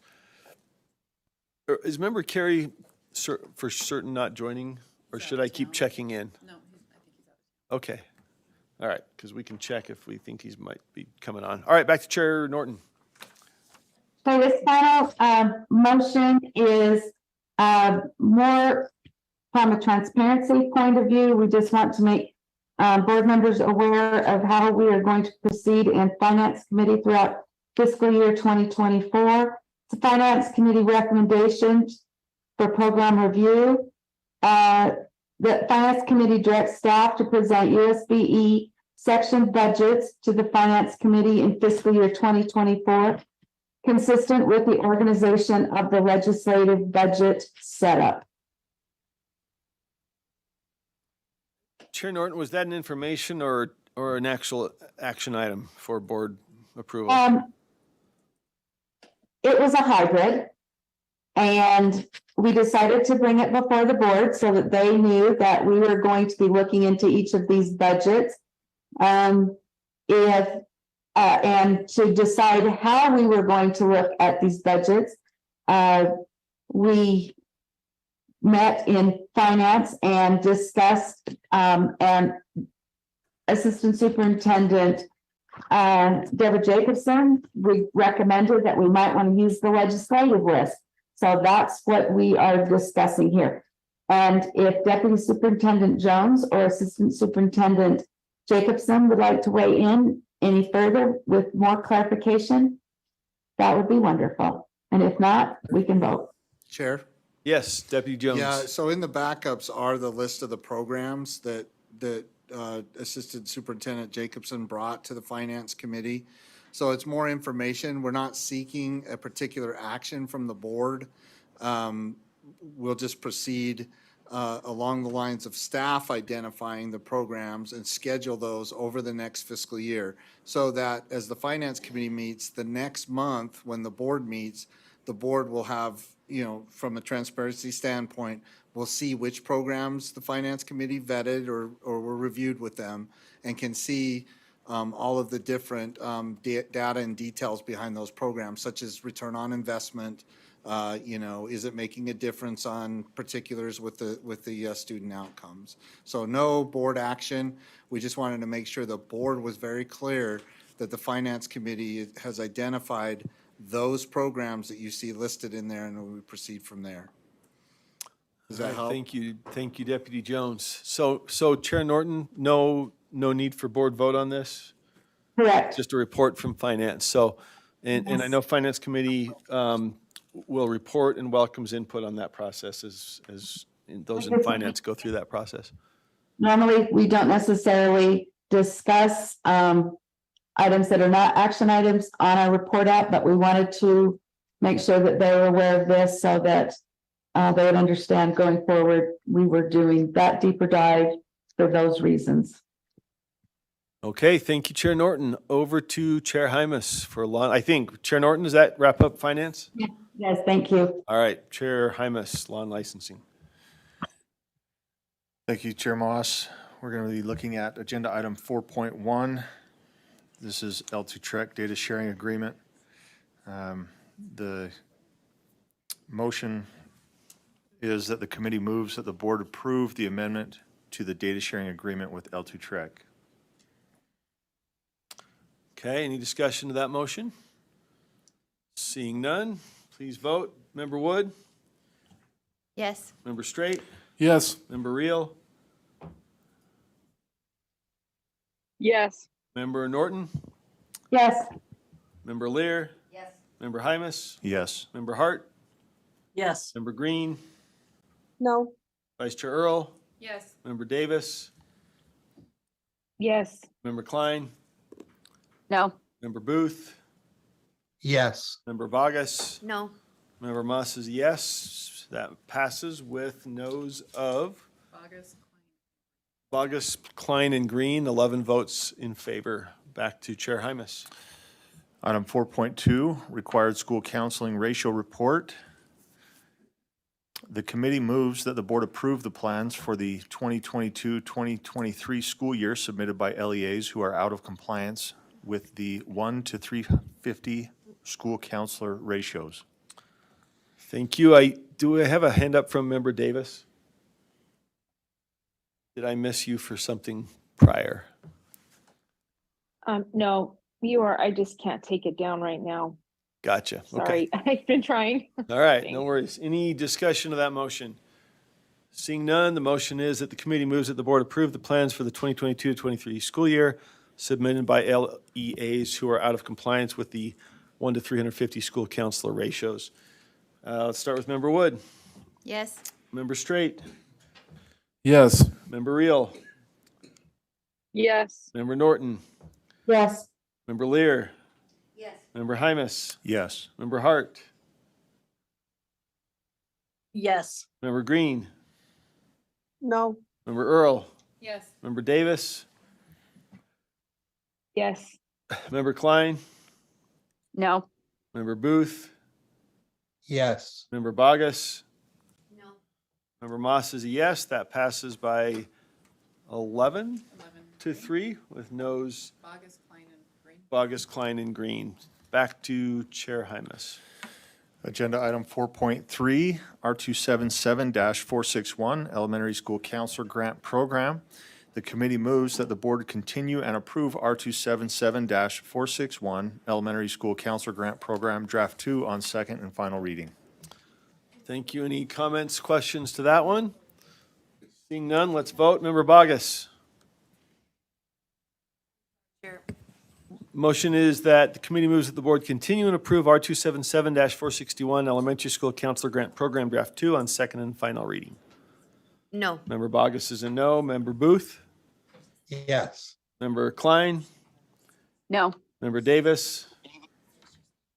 Yes. Member Earl? No. Member Green? No. Member Hart? Vice Chair Hart? Yeah. Yes.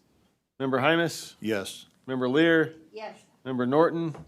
Yes. Member Reel? Yes. Member Straight? Yes. Member Wood? Yes. Member Moss is a yes. That passes 10-4. 10 to 4 with the noes being Bogus, Klein, Earl, and Green. Bogus, Klein, Earl, and Green. Chair Back Moss. to, yes. I'm so question. sorry. It may be semantics, but on agenda item 4.2, if I voted no, that was inadvertent. I wanted to vote yes. Okay.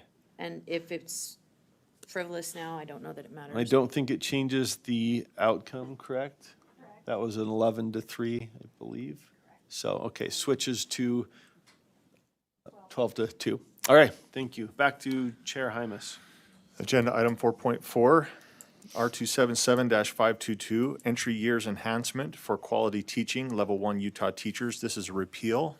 The committee moves that the board repeal R277-522, Entry Years Enhancement for Quality Teaching, Level 1 Utah Teachers on second and final reading. Okay, any discussion of that motion? Seeing none, let's start at the top. Voting Member Bogus. The motion is that the committee moves that the board repeal R277-522, Entry Years Enhancement for Quality Teaching, Level 1 Utah Teachers on second and final reading. Member Bogus. Yes. Member Booth. Yes. Member Klein. Yes. Member Davis.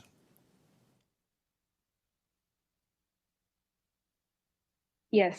Vice Chair Earl. Yes. Member Green. Yes. Vice Chair Hart. Yes. Member Hymus. Yes. Member Lear. Yes. Member Norton. Yes. Member Reel. Yes. Member Straight. Yes. Member Wood. Yes. And Member Moss is a yes. That passes by unanimously, 14 to 0. Okay, does that conclude our law and licensing report? It concludes the agenda items. I do have one question, Chair, if I may. You bet. On the agenda that was before the board, there was action for bylaws that is not on here, and wondered, I just don't want that to be forgotten. Okay, it's been moved. Okay, thank you. Okay. I'd forgotten. Thank you. All right, executive session. So, yeah, let's vote to go into executive, and we'll break while we're making the motion. So, let's see. I think somebody else needs to bring the motion. So move. All right, the motion, the motion we need is that the board go into executive session for the purpose of discussing the character, professional competence, or physical or mental health of individuals and pending a reasonably imminent litigation. There was a motion brought. So and- moved. Thank you. And a second? All right, so voice vote to go into executive session. Member Bogus. Yes. Member Booth. Yes. Member Klein. Yes. Member Davis. Yes. Vice Chair Earl. Yes. Member Green. Yes. Vice Chair Hart. Yes. Member Hymus. Yes. Member Lear. Member Norton. Yes. Member Reel. Yes. Member Straight. Yes. Member Wood. Yes. Member Moss is a yes. That is unanimous. So let's take a quick break, take 5 minutes, and we will go into executive session. Just remember, don't speak into your mics when we come back, right? Did you make that? Okay. Thank you, Board Member Bogus. The motion is to move out of executive session. All those in favor? Do we have to do it individually, huh? Okay. Yeah, because we've got, all right, here we go. Bogus? Yes, ma'am. Booth? Yes. Klein? Yes. Davis? Yes. Earl's a yes. Green? Yes. Hart? Yes. Hymus? Yes. Carrie, not here. Lear? Norton? Yes. Rill? Yes. Straight? Yes. Wood? Yes. Moss? And Board Member Moss, or Chair Moss had to slide out for a call real quick, so he'll be back in just a minute. Okay. Board Member Straight, do you want to make the motion? Do you have it in front of you? Well, I can just read off this page, I think. I think so.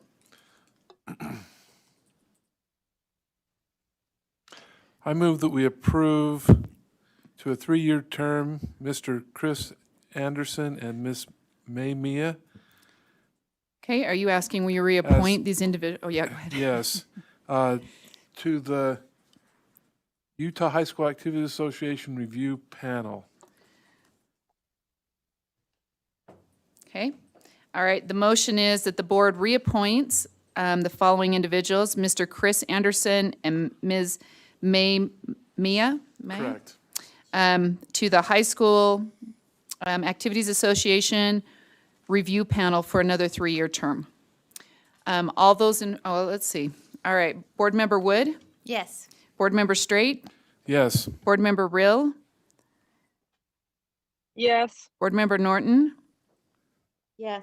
Board Member Lear? Yes. Board Member Hymus? Yes. Board Member Hart? Yes. Board Member Green? Yes. Board Member Earl's a yes. Board Member Davis? Yes. Board Member Klein? No. Board Member Booth? Yes. Board Member Bogus? Yes. And Board Member Moss, Chair Moss? Yes. Okay, that passes with 13 yeses, 1 no. Board Member Klein's a no. And I'll turn the time back over to Chair Moss. All right, we might just be tag teaming this a little bit. I have to admit, I was out trekking the Badlands of Wyoming last week, and I'm not fully immersed in all the documents that have been sent in. So we have about 45 minutes to talk about the mission and vision. We started this process in May, I think, or did we talk about it in June? July, April. In April, okay. And so we're back to talk about some of the thoughts people have had. We've received quite a bit of input. We do have in backup some ideas and drafts. I'm just going to pull these up. And I don't think those are in backup. Those are just notes. oh, they're not in, okay, let's see. So Are they in the Google Doc? Yes, let's see. Let's all just So take a maybe minute to get to the Google Doc if it's not in. Maybe it's a good idea if people wanted to send their language to Kelsey. Does that work, Kelsey? Or who do you want that sent to, Sybil? Okay, so if you have specific items or particular language that you're interested in, that you've been looking at, I wonder if, maybe if you could copy that and send that. Who's that? Member Booth. Okay. sent. And I just sent something in too just now. Oh, I sent it to Kelsey. I'll send it to Sybil too. So if you have any items, we can take a look at those. And we're just going to have a little bit of a, well, I'm not. All right, Chair, go ahead. Discussion. I am, like I said, we'll tag team. That's fine. I think, one point here, just to frame the discussion, the opportunity here, I don't think we're going to come to a final decision here today on the mission and vision. We've got 45 minutes to hash it out. I think similar to the other item, we're going to end up, putting this off for a little bit. One of the reasons to put it off after we've had some good discussion here is to just kind of, meditate, ruminate, think through, the stuff that's brought forward and be prepared to come back. We also have interaction with the legislature. We know from the internal audit on our governance that legislature felt that there were elements of our mission that were not in alignment with what's in code. Part of what we're going to talk about today is, how do we incorporate that guidance from the audit into our own discussion? And then we'll have some time to maybe communicate with the legislature before we come back to make a final decision in August. So let's see what we have. I want to pull up the Google Doc. Jenny, feel free to jump in here. You've been tracking a lot of this, and I didn't add anything myself. So let's see if we Did the board receive an email from me earlier today, individually? So yeah, why just take a minute to see if we have people want to send things in by email. Remember, Booth's was already in, and so we want to turn some time to him. But let's just take a couple minutes right now to send it in. Again, keep in mind, we're not going to take final action today, so no disadvantage if we're just seeing it now. We'll have a chance to talk about it and come back, and then let's turn it to board members. And I think Member Booth, having sent his in earlier, we want to turn. A point of help, if I could. Yes. I would, can I request somebody from tech? It's not recognizing my Google login. my Okay, so email. let's just take a couple minutes, make sure we're all in the Google Doc, and then we'll come back and allow board members to address their proposed thoughts.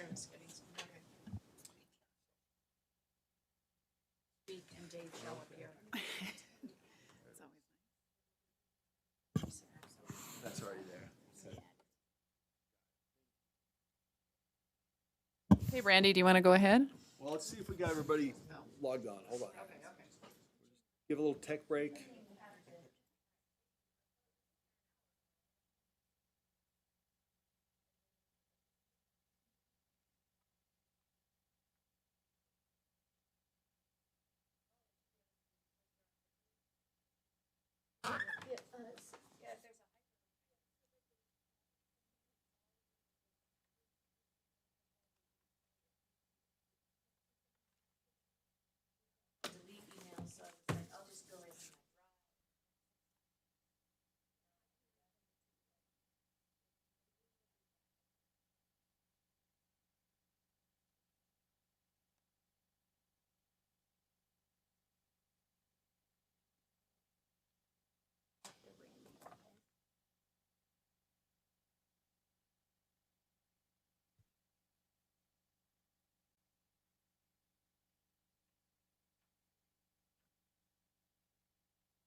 Tech, or are we still?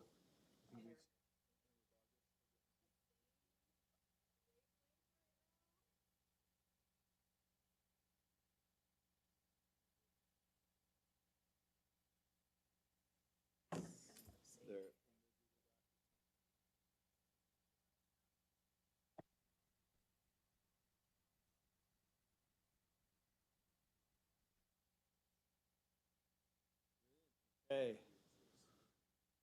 Anybody else still looking for tech help? Are we all good? Everybody online have access to the Google Doc? Okay. Let me just briefly, I do want to turn, I don't actually have folks in line. Member Booth, I think, was raising his hand, so I got you. Let me just, one quick point here. So we are back. Let me just again, just kind of reframe and set it up. We've got a mission and vision that were put together 5 years ago, I believe. And so that's the base that we're working from. We talked last time about some different ideas that people had about revisions. The legislature's input, so that I don't have to interrupt the flow to come back to this. Excuse me. The USBE's current mission is the Utah State Board of Education leads by creating equitable conditions for student success, advocating for necessary resources, developing policy, and providing effective oversight and support. The legislature's OLAG audit said that in code, a mission described by statute is public education's mission is to assure Utah the best educated citizenry in the world and each individual the training to succeed in a global society by providing students with learning and occupational skills, character development, literacy and numeracy, high-quality instruction, curriculum based on high standards and relevance, and effective assessment to inform high-quality instruction and accountability. On the vision side, our vision as currently written is upon completion, all Utah students are prepared to succeed and lead by having the knowledge and skills to learn, engage civically, and lead meaningful lives. And in the OLAG audit, they point out in code that statute envisions an educated citizenry that encompasses the following foundational principles: citizen participation in civic and political affairs, economic prosperity for the state by graduating students who are college and career ready, strong moral and social values, and loyalty and commitment to constitutional government. So with that background, we're here to talk about potential revisions to the code. Obviously, we also have the choice to keep it as is, but we're here to talk about what we think about how it's been going and what ideas board members have. So let's turn, Member Booth had a hand up first and has material and backup. Are you ready to address that, Member Booth? Sure, thank you very much. I did send to you individually earlier this afternoon just these working documents. And one thing that is better about a Word document that you can open up an attachment is that here in Google Docs, I had columns so that you could see straight across the Utah Code mission, the current USBE mission, and then in the third column, the proposed changes that I was making. Oh, there you go. Look at that. She made it happen again. So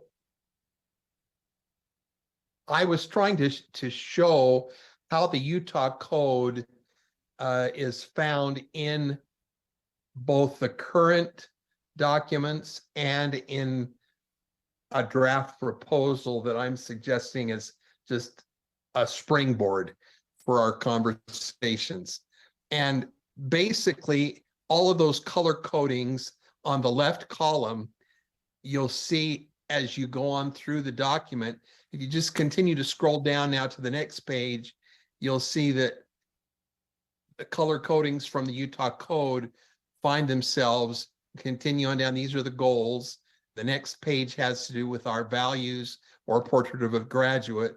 And those color codes, I see just about there, maybe one or two that we would need to tweak in order to get everything that's in code into our current documents. But it's not a huge job.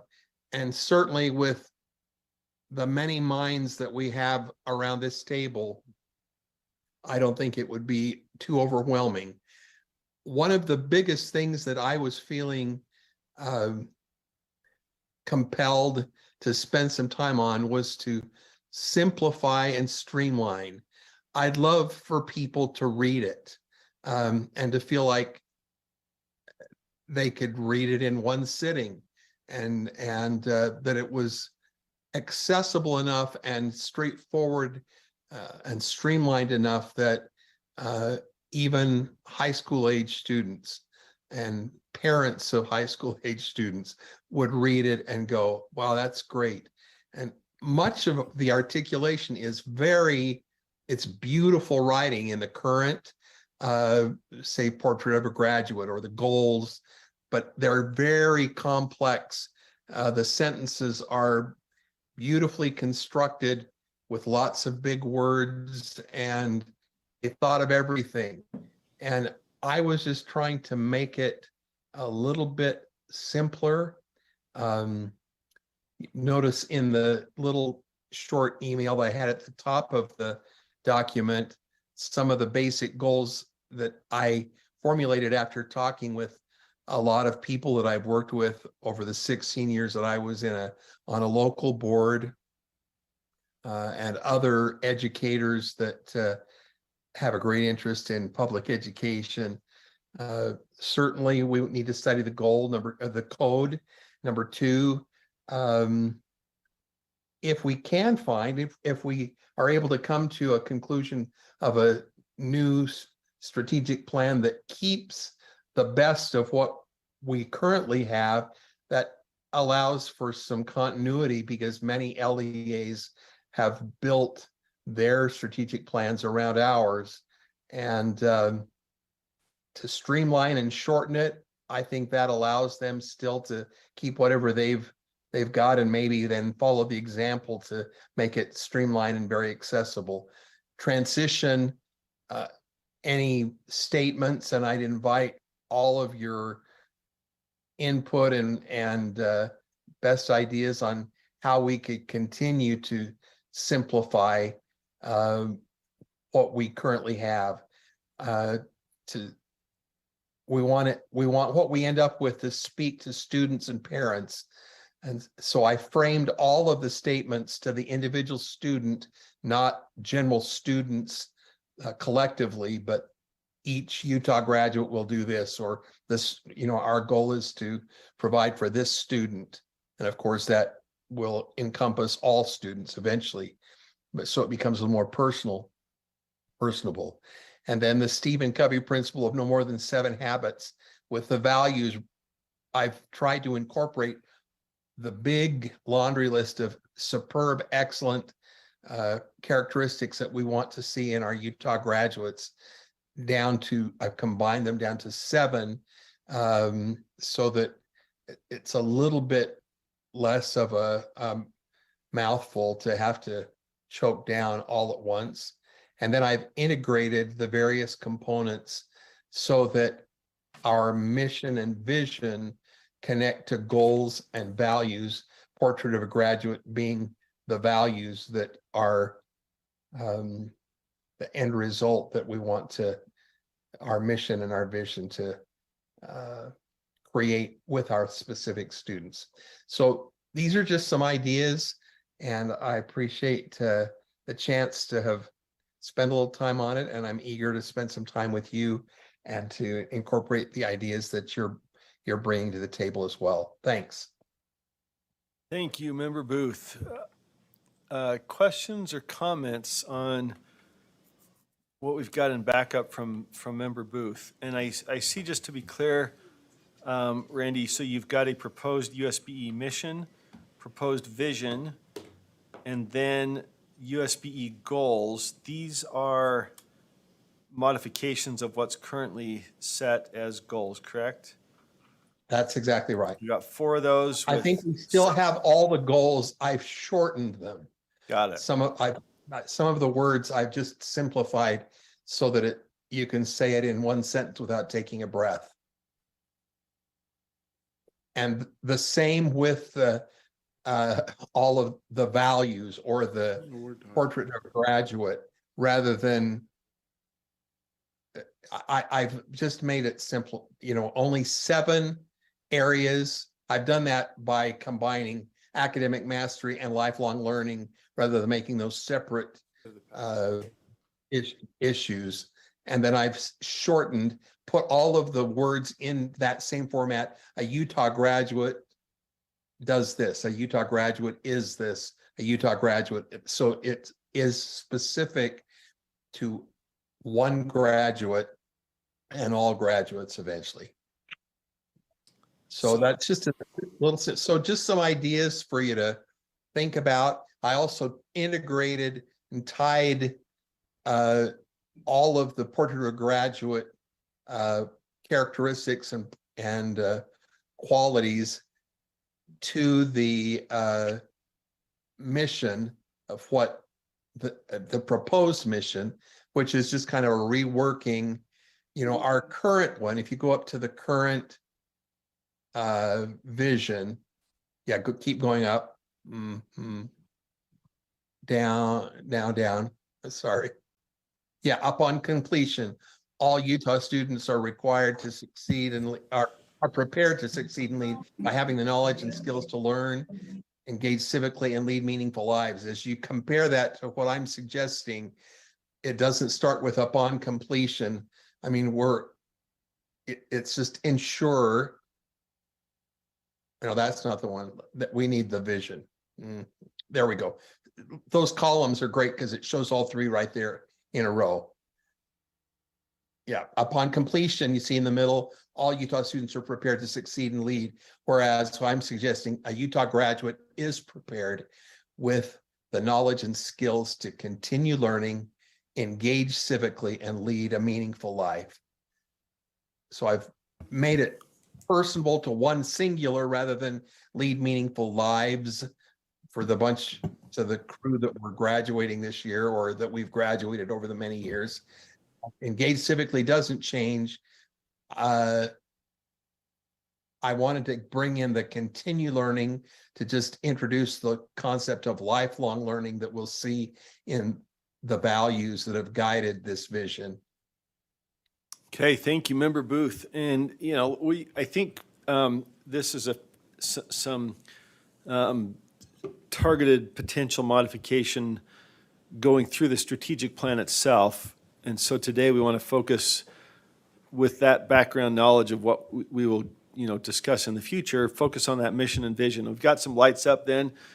Any questions to Member Booth, or are these lights for discussion of other material? I want to make sure we get a full, Member Carey's with us. Good to hear. So I've got Vice Chair Earl, Member Bogus, and Member Hymas, but are these with questions for Yeah. Member Booth or, okay. Member Earl. I just have a couple of comments, a couple of words in here. I do like the individual student success. I like highest quality education. I like those key points, and even down below the highlighted words I like. I just have a question that USB is going to ensure, the idea that we're going to make sure, I don't think we can do that. We can provide opportunities, we can provide all kinds of things, but we can't, there's that guarantee there that we aren't responsible for. We're responsible to get the most up-to-date research, information, everything.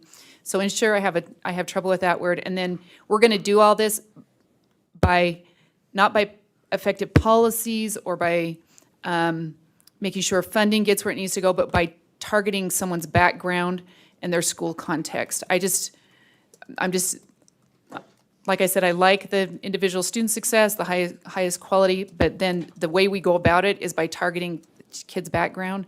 I feel like there has to be something, it has to be research or policy-driven or financially, there has to be some measurable terms because it's hard to measure kids' background, and then that's what creates the success. So those are just my thoughts on this version, so. Okay, Member Bogus, or did you want to put that to Member Booth, or should we just, let's move ahead, and if anybody wants to, we've got, I think, 25 minutes or so, Member Bogus. So I did share, and I'll keep some of my thoughts to myself because Member Earl really hit that home. But to me, the language in the proposed USBE mission here is really, that's classroom level stuff, not USBE level stuff. And so I would argue that's probably not the appropriate role of the State Board of Education. And then if I could address Member Booth directly, is that okay? Sure. Okay, so Member Booth, is it correct that would it be correct that you're taking the old mission and vision and kind of massaging it a little bit and you're creating something new? Did I hear you correct, and am I drawing that conclusion correctly? That's right. I could have started, just fresh which I did not choose to do just for this exercise, but I'd be more than willing to join with all of you in starting completely fresh. I just had heard from many constituents who thought that much of what we have is working, and they're hoping that we don't create a completely new set of ideas that then they feel a need to respond to and redo everything that they've just completed. May I follow up? Sure. So did you consider the data on page 18 of the backup? Because it indicates that the current mission and vision has caused us to go backward and decrease in what appears to be 5 out of 7 target areas. And so I'm wondering if the current one is throwing us backward, if we should continue in that direction, or if you had considered that in your thought process. Yeah, I'm not sure that I fully agree Yes.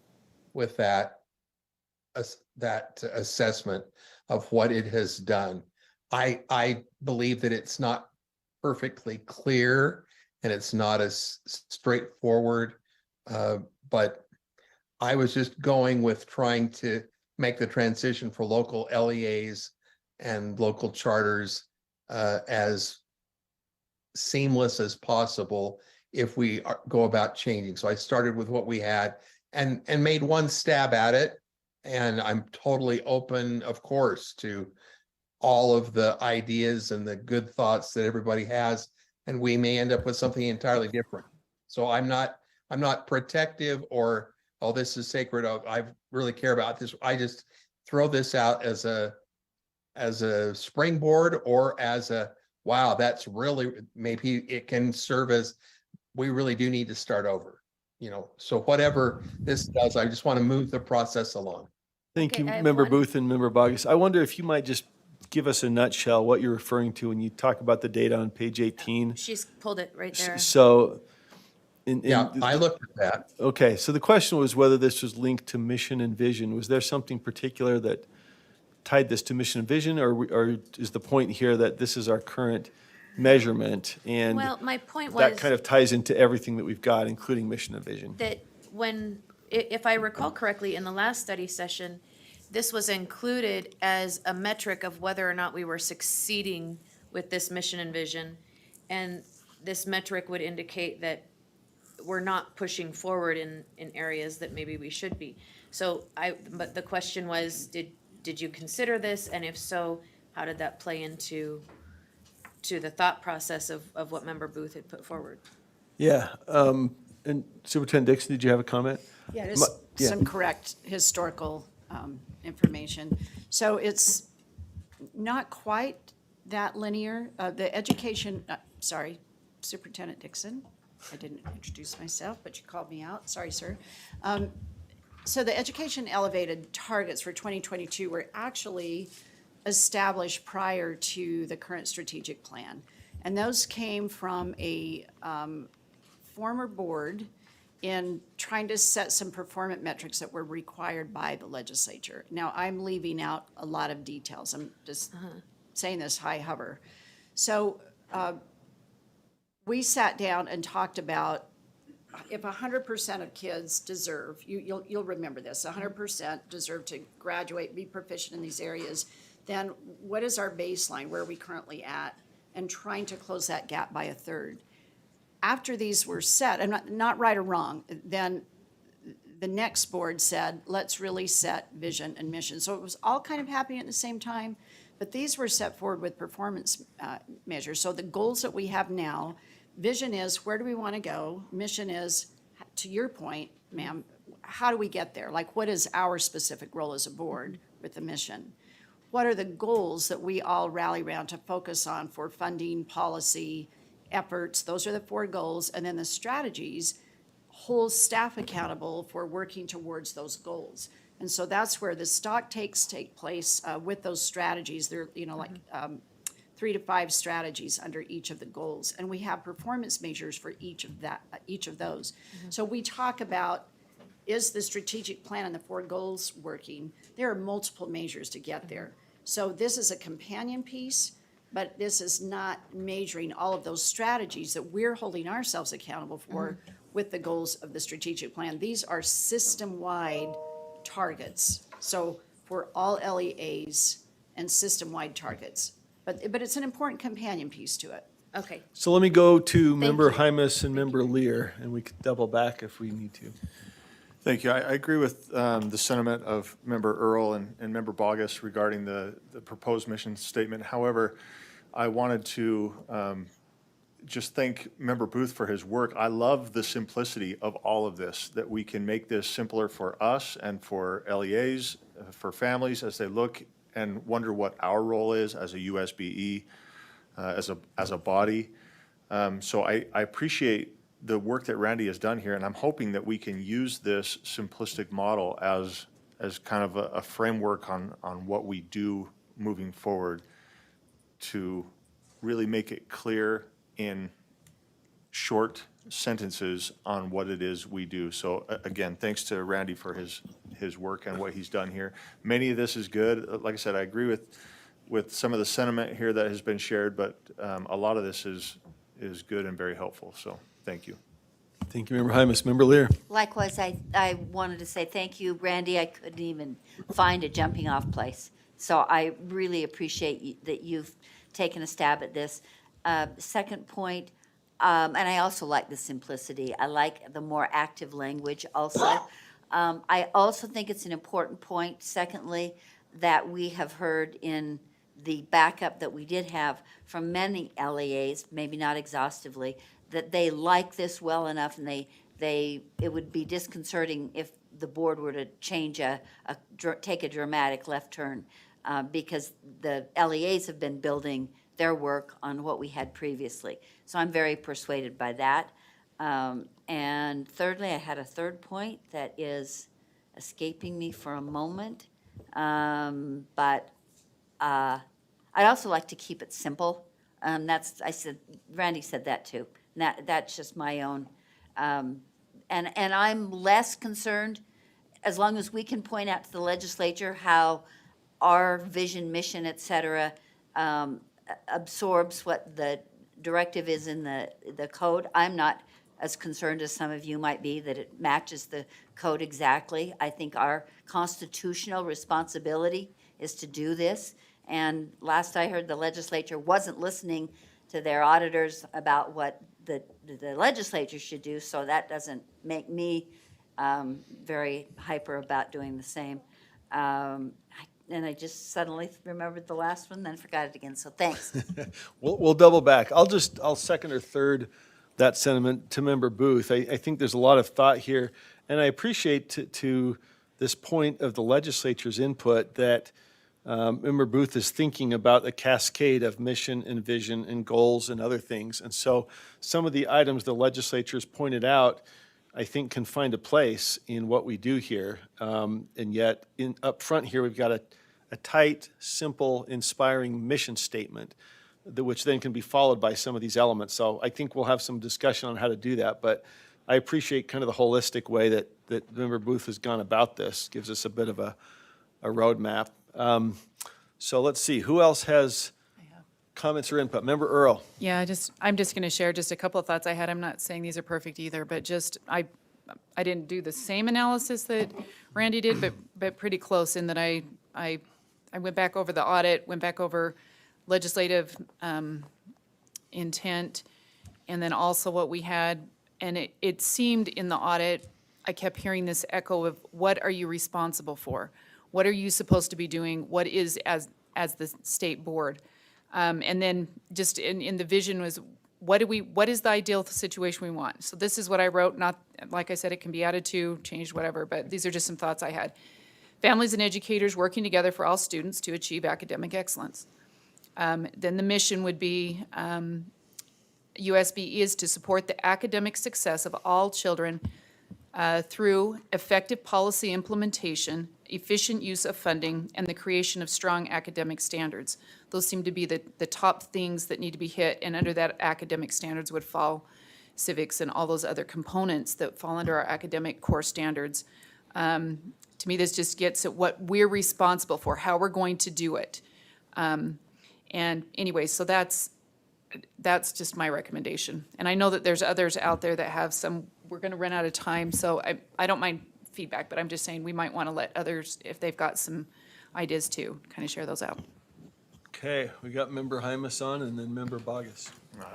Apologies for speaking so much. This is, in my opinion, I agree with this kind of direction here. The board here has three main, I mean, there's more committees, but our standards committee, finance committee, law and licensing, this is what we do. This is our focus, and it's to support, right? Support the academic success of all Utah children. This supports LEAs, this supports families, which in Utah law talks about, parents being the primary people responsible for their students' education. But we support that. So again, I'm not saying that this mission is perfect. I like it. I think it covers what we do as a USBE, as a body here, and offers the strength and flexibility to give the support to LEAs and families. Thank you. Thank you, Member Bogus. So I was just gonna offer that I like this direction too. I do have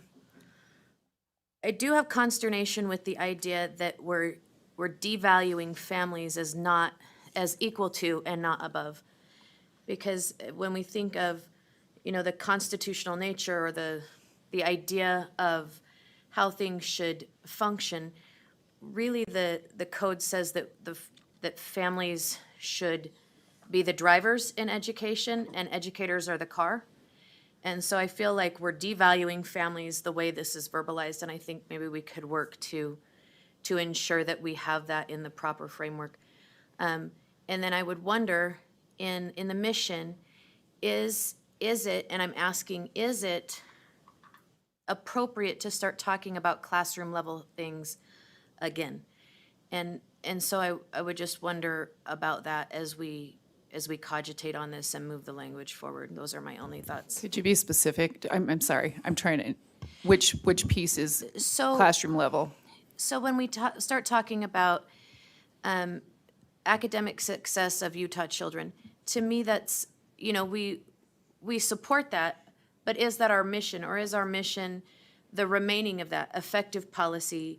And I would go to even maybe saying effective use of funding as opposed to efficient, but that might be semantics, right? But when we start talking about children, to me, that is a family and a very local issue and not a state level issue. It's a thought. Okay, just throw something in and then we can move on, but just that's what we measure is the student measurement tools, and that's how we know if that's fine. Yep, thank you.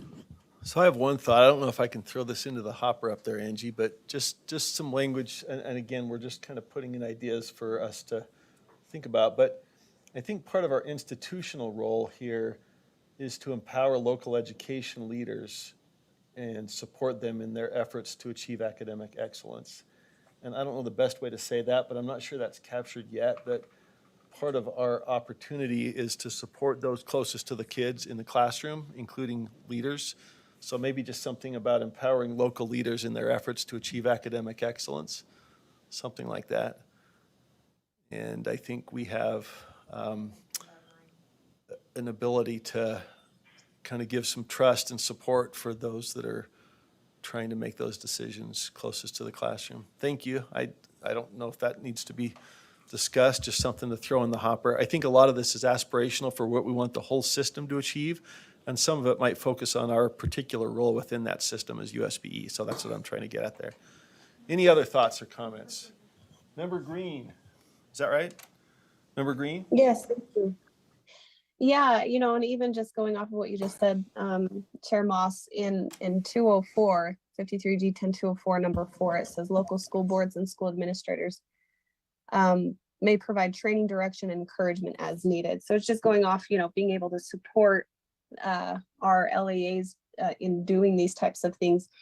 I'd like to address what's being put up on the screen right now as just some talking points as well, if we could. Can we address, sorry, Jim, before we move on, can we talk, I know Carol had and I have a comment on yours before you. Oh, go from yours. sure. Member Green, could you hold just for a second while we have a comment or two on what I put up there, and then we'll open it to yours and any feedback or reaction. Member Hymas, or is it Member Lear? I remembered my final thought, and I also wanted to say that I really quite like and I haven't compared it exactly to what Randy wrote, but I like Jenny's version. The one I take issue with the most is efficient use of funding. That's more an LEA function. And I think there's an advocacy piece in there that does belong to the USBE that I'd like to insert. I don't have exact language right now, but I think I'd rather substitute advocacy for efficient. And my last piece was, I really appreciated Christina pointing us to the data that are provided. However, as Sid pointed out, as Superintendent Dixon pointed out, those goals were created by a former board without any idea that we would have a pandemic. So I find them a little less useful than they might be, those data points, than but for the pandemic. So I think looking at that is perhaps valuable, but we've kind of got a major crisis in the middle. And then my last point, that was my last point about the reason for not being as influenced by the data is we had an act of God in the middle. So, thanks. Back to Member Hymas. Well, remember, Lear was on that board. You couldn't have seen that coming? What's it? Oh. I think that was even pre-me.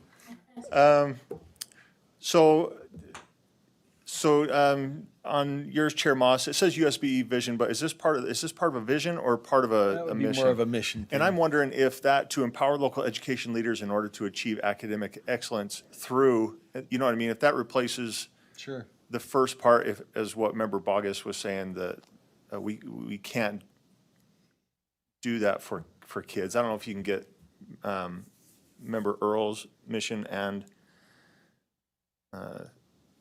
Chair Moss's mission somewhat together.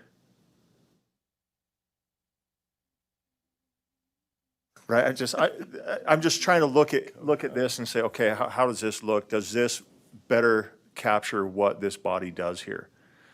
Right, and I feel strongly, just as one person, saying we have these three very important committees. They should probably be mentioned because that's what our focus is, right? So I wouldn't want to remove funding, because absolutely we have a part in that. We have a whole committee dedicated to finance, and so maybe it's not funding. Maybe we restructure the word, but keeping it in there, I think, or something along those lines in there, I think is important. But anyway, that's my captures thoughts what I was towards- about. Thank you. Okay. It's just that part, that role that we play. We don't just do it ourselves. We empower those out there closest to it. So yeah, thank you. That fits what I had in mind. Member Green, let's go back to you. We want to make sure we get your thoughts in here. And again, none of these are sort of being brought up for motions. It's for consideration, and we're getting the opportunity to look at some different ideas that we can then bring motions on. Member Green? Yeah, thank you. I don't know if they want to bring that up. So this is just my thoughts here about how to address the possible vision and mission, just to simplify it and really focus what the role of this body is as it relates to education, and not necessarily, not the classroom, but the arc that kind of takes care of that. And I was inspired by 53G 10204, number D. It says the primary responsibility for the education of children within a state resides with their parents, and that the role of state and local governments is to support and assist parents in fulfilling that responsibility. So in lieu of that, the mission to consider is to lead in education by engaging constitutional channels for the purposes of supporting and assisting Utah's parents in fulfilling their primary responsibility of educating their children. I often ask myself, why is it that we send our children to school? And from that comes different checkpoints of what each person's role is in that journey, starting from the student all the way up to even our position that we serve as board members. And so I took it to the vision about some of those important things could be accountable schools would be focused on streamlining to academic excellence, that the merit and the value of each individual is unique, that we have the obligation to build accountability through transparency, and that our efforts are to educate children. If we are educating our citizenry, then we are making them confident and able to self-govern and to become self-reliant. And so to address that, cultivating self-government and self-reliance. And what I feel that this does, presenting it this way, is even tying into what we were just talking about with this other option. It checks those points and it gives some possible quality checks on what our job is, what our role is, and what we can put our efforts in so our LEAs can really address and get to the classroom setting and address these individuals in that way. So I hope to streamline some of that, simplify it, focus in what the board should be at the state level, not so much on the LEA level, but on the state level. Anyway, so I'm open to feedback or comments. Thank you, Member Green. Any questions, comments, feedback on Member Green's ideas and proposals? Member Klein. Yes, I just submitted some language, and I don't know if it could be pulled up, but I like some of these. I'm sorry, that can are we- being brought forward. Can we finish? I have a Devon? comment before we move on. Yeah. Let me just, hold on, let me just get some order here. Member Klein, is that language related to Member Green's, or is that a separate, This is just, some separate thoughts? it's just some separate thoughts Okay. on Let- possible vision language. If we wanted could to put that in there, we had Member Bogus in line and then come back to Member Klein to, did you have a, I have your light, but. I just had a comment and some data to share in response to Member Lear's comments. I Please don't do. know where that falls in the queue. Go, your light was on next, so then we'll come back to Member Klein. Go for it. So Kelsey, could you put up that data chart?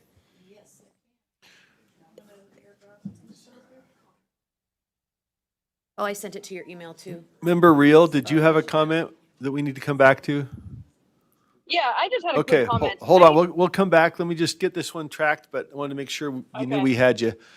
Member Bogus? So this is from the state auditor's website, but the downward trend in Utah education proficiencies started long before COVID. In this chart, the red line is COVID. And if you look at the downward trend in our proficiency scores, it actually started clear back in, looks to be about 2018. Some of it, like on the left-hand side, started in 2015. And you see a jump there from 2017 to 2018 in language arts, but really you see a huge downward trend there. And then we're looking at the same concept in science proficiency. So the idea that these numbers are just because of COVID is a little erroneous by our own data. And so I just want us to cogitate on that idea as we entertain the data. I do appreciate the point, because I do think that was a huge issue in what our state faced and what our children faced. But the downward trend did start long before that. And do we have that in our backup staff?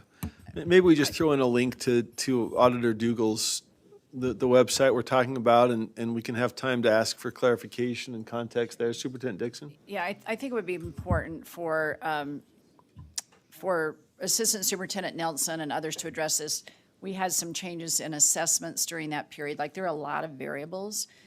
So and if you look at the statistically significant, so when you see some dips, it's really going from like 47.5 to 48. So I think it would be worthy, if you want to focus on the data in order to make some of these decisions, which is really a worthy way to think about it, then I just want to make sure the board would have the full picture rather than going to a report on a website, but really being able to hear what all of that means. I appreciate that. Thank you. And we'll talk about that. That could be some backup. We did have in the initial materials for our first meeting some backup upon performance measures, and I want to turn back to member. And just very quickly, Klein. and I like what Member Green has put forward. I think it very much so tells us what, it reinforces what the code language says. It reinforces the proper role of government. The language may need smithed and fleshed out, but I really like the direction that it's heading. Okay, back to member, who was I with? Member Klein. No, Member Reel. Before, Member Reel, Yeah. then member Klein. Sorry, go ahead, Sarah. sorry. Thank you. I am trying to figure out the best way to articulate this, but although I understand and value the importance of parents and families, I worry about it being so front and center. One, it's not realistic for a lot of students in our state to have parental and family support. And the other is that we don't govern the parents, right? We're working, we are over a system, but that we're educating children and we're supporting educators, but we don't get to say how families engage with their students and their education. So it makes me a little uncomfortable. I think it's important to have the family piece in there, but it makes me uncomfortable to have it front and center.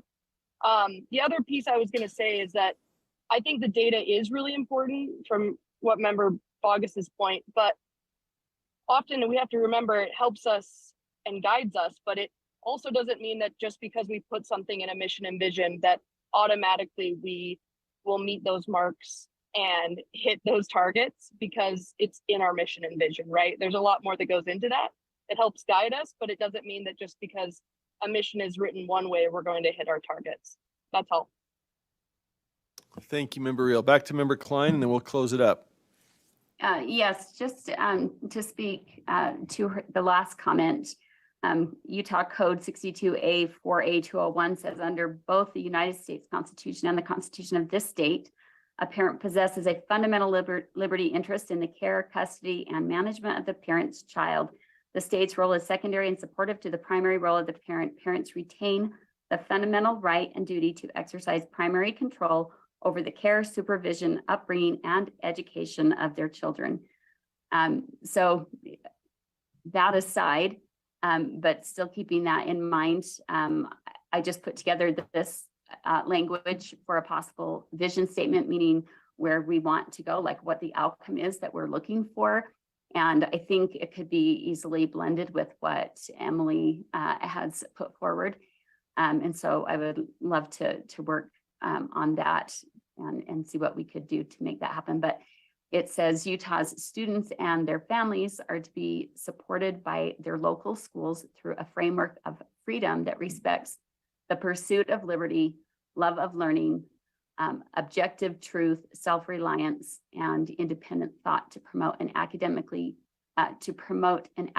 strengthened citizenry. And I would also incorporate. I just had a thought after I sent that, adding in about, I would probably put meritorious achievement in foundational objective academics so that we get out of the subjective realm, so that we can, again, focus on those things that are actually within our control and within our lane as educators, so we can steer clear of the subjective, which invites bias and possible indoctrination of viewpoints, instead of just focusing on those objective academic skills. Okay, thank you, member Klein. It is 5 o'clock. We'll wrap up in a minute here, and we'll be looking at the next opportunity, come back and bring motions on the ideas that have been brought forward. We've got some good ideas there in the hopper. And so I'll just add, it's a privilege to serve with so many thoughtful people. We have different ideas. We have different balances of different groups. There's the state level, the board level, the local level, the school level. There's parents, there's teachers, there's students, supplemental services. There's so many. Part of what I sit here and watch as I listen to this is there's so many people engaged on this with a real commitment. So how do we come up with a unifying mission and vision, and then cascading from that, the specifics on how to carry that out. It's a great opportunity, and we've done a lot. You know, this state has done wonderful things. We have a great number of highly dedicated and competent people. We saw some real amazing data coming out of COVID where the state held steady when many dropped in some areas. And so there's a lot to celebrate. And then there's also the opportunity always to say, okay, how do we do it better? And that's why we're here. So I think it's a combination of, you know, looking at the good things that have worked and then having the great input from 15 members. So I guess we would just encourage everybody to talk to your constituents again, take it out there. We'll come back, you know, in August, perhaps sooner, but we're probably thinking August, and we'll do it outside of a board meeting. This deserves some serious consideration. So if you have any thoughts about that, let us know. We're thinking maybe an offsite meeting of some sort to go through next steps, but we'll reach out and look for input from you on the best way to take the next steps. We've got May I an clarify? opportunity that's going to last for a while, so if we don't mind if we take a month to cogitate I like the word cogitate. and ruminate and anything else you'd like to do with these great ideas. And I would encourage, since we're rhyming, to collaborate. Feel free to discuss, you know, try to make it open, get other board members involved in the discussion, and we can come back having bounced ideas off each other and then tee it up for some motion. So Member Bogus? So just, and maybe the other educators in the room don't feel this way, but when we start gearing into August, we start colliding all sorts of things in that world. And I would wonder, I don't want to poke holes in anybody's summer plans. But when we start putting things in August, we start having, I don't know, priorities collide. Sure. If Let's that take makes just a sense. really quick sense, not a formal poll, but are people generally up for a special meeting in July somewhere? Maybe a hybrid, we go off-site, do a hybrid. Any strong feelings, yay or nay? We want to move expeditiously, but more important, get it right, and give everybody opportunity to think it through. So any thoughts from the board about? Well, having cogitated, I'm not super excited about July, but I like it better than August. That is All my right. thought. Well, we can send out some communication and get input. So thank you, everybody, for participation. Any closing thoughts, comments from anybody? Okay, looking for a motion. I just wanted to, while my vision is up on the screen, the part I wanted added would be after objective truth in the list of things there in the paragraph, and it would say meritorious achievement in foundational objective academics. Okay, do we have that captured on the Google Doc? I think we got everything that was That's good. forward today. So, Member Hymas. Move to adjourn. Move to adjourn. All second, all in favor, say aye. Aye. Any opposed? Aye. All right, thank you all. We will shoot Goodbye. out and get your input on how to take the next steps. Appreciate everybody's input.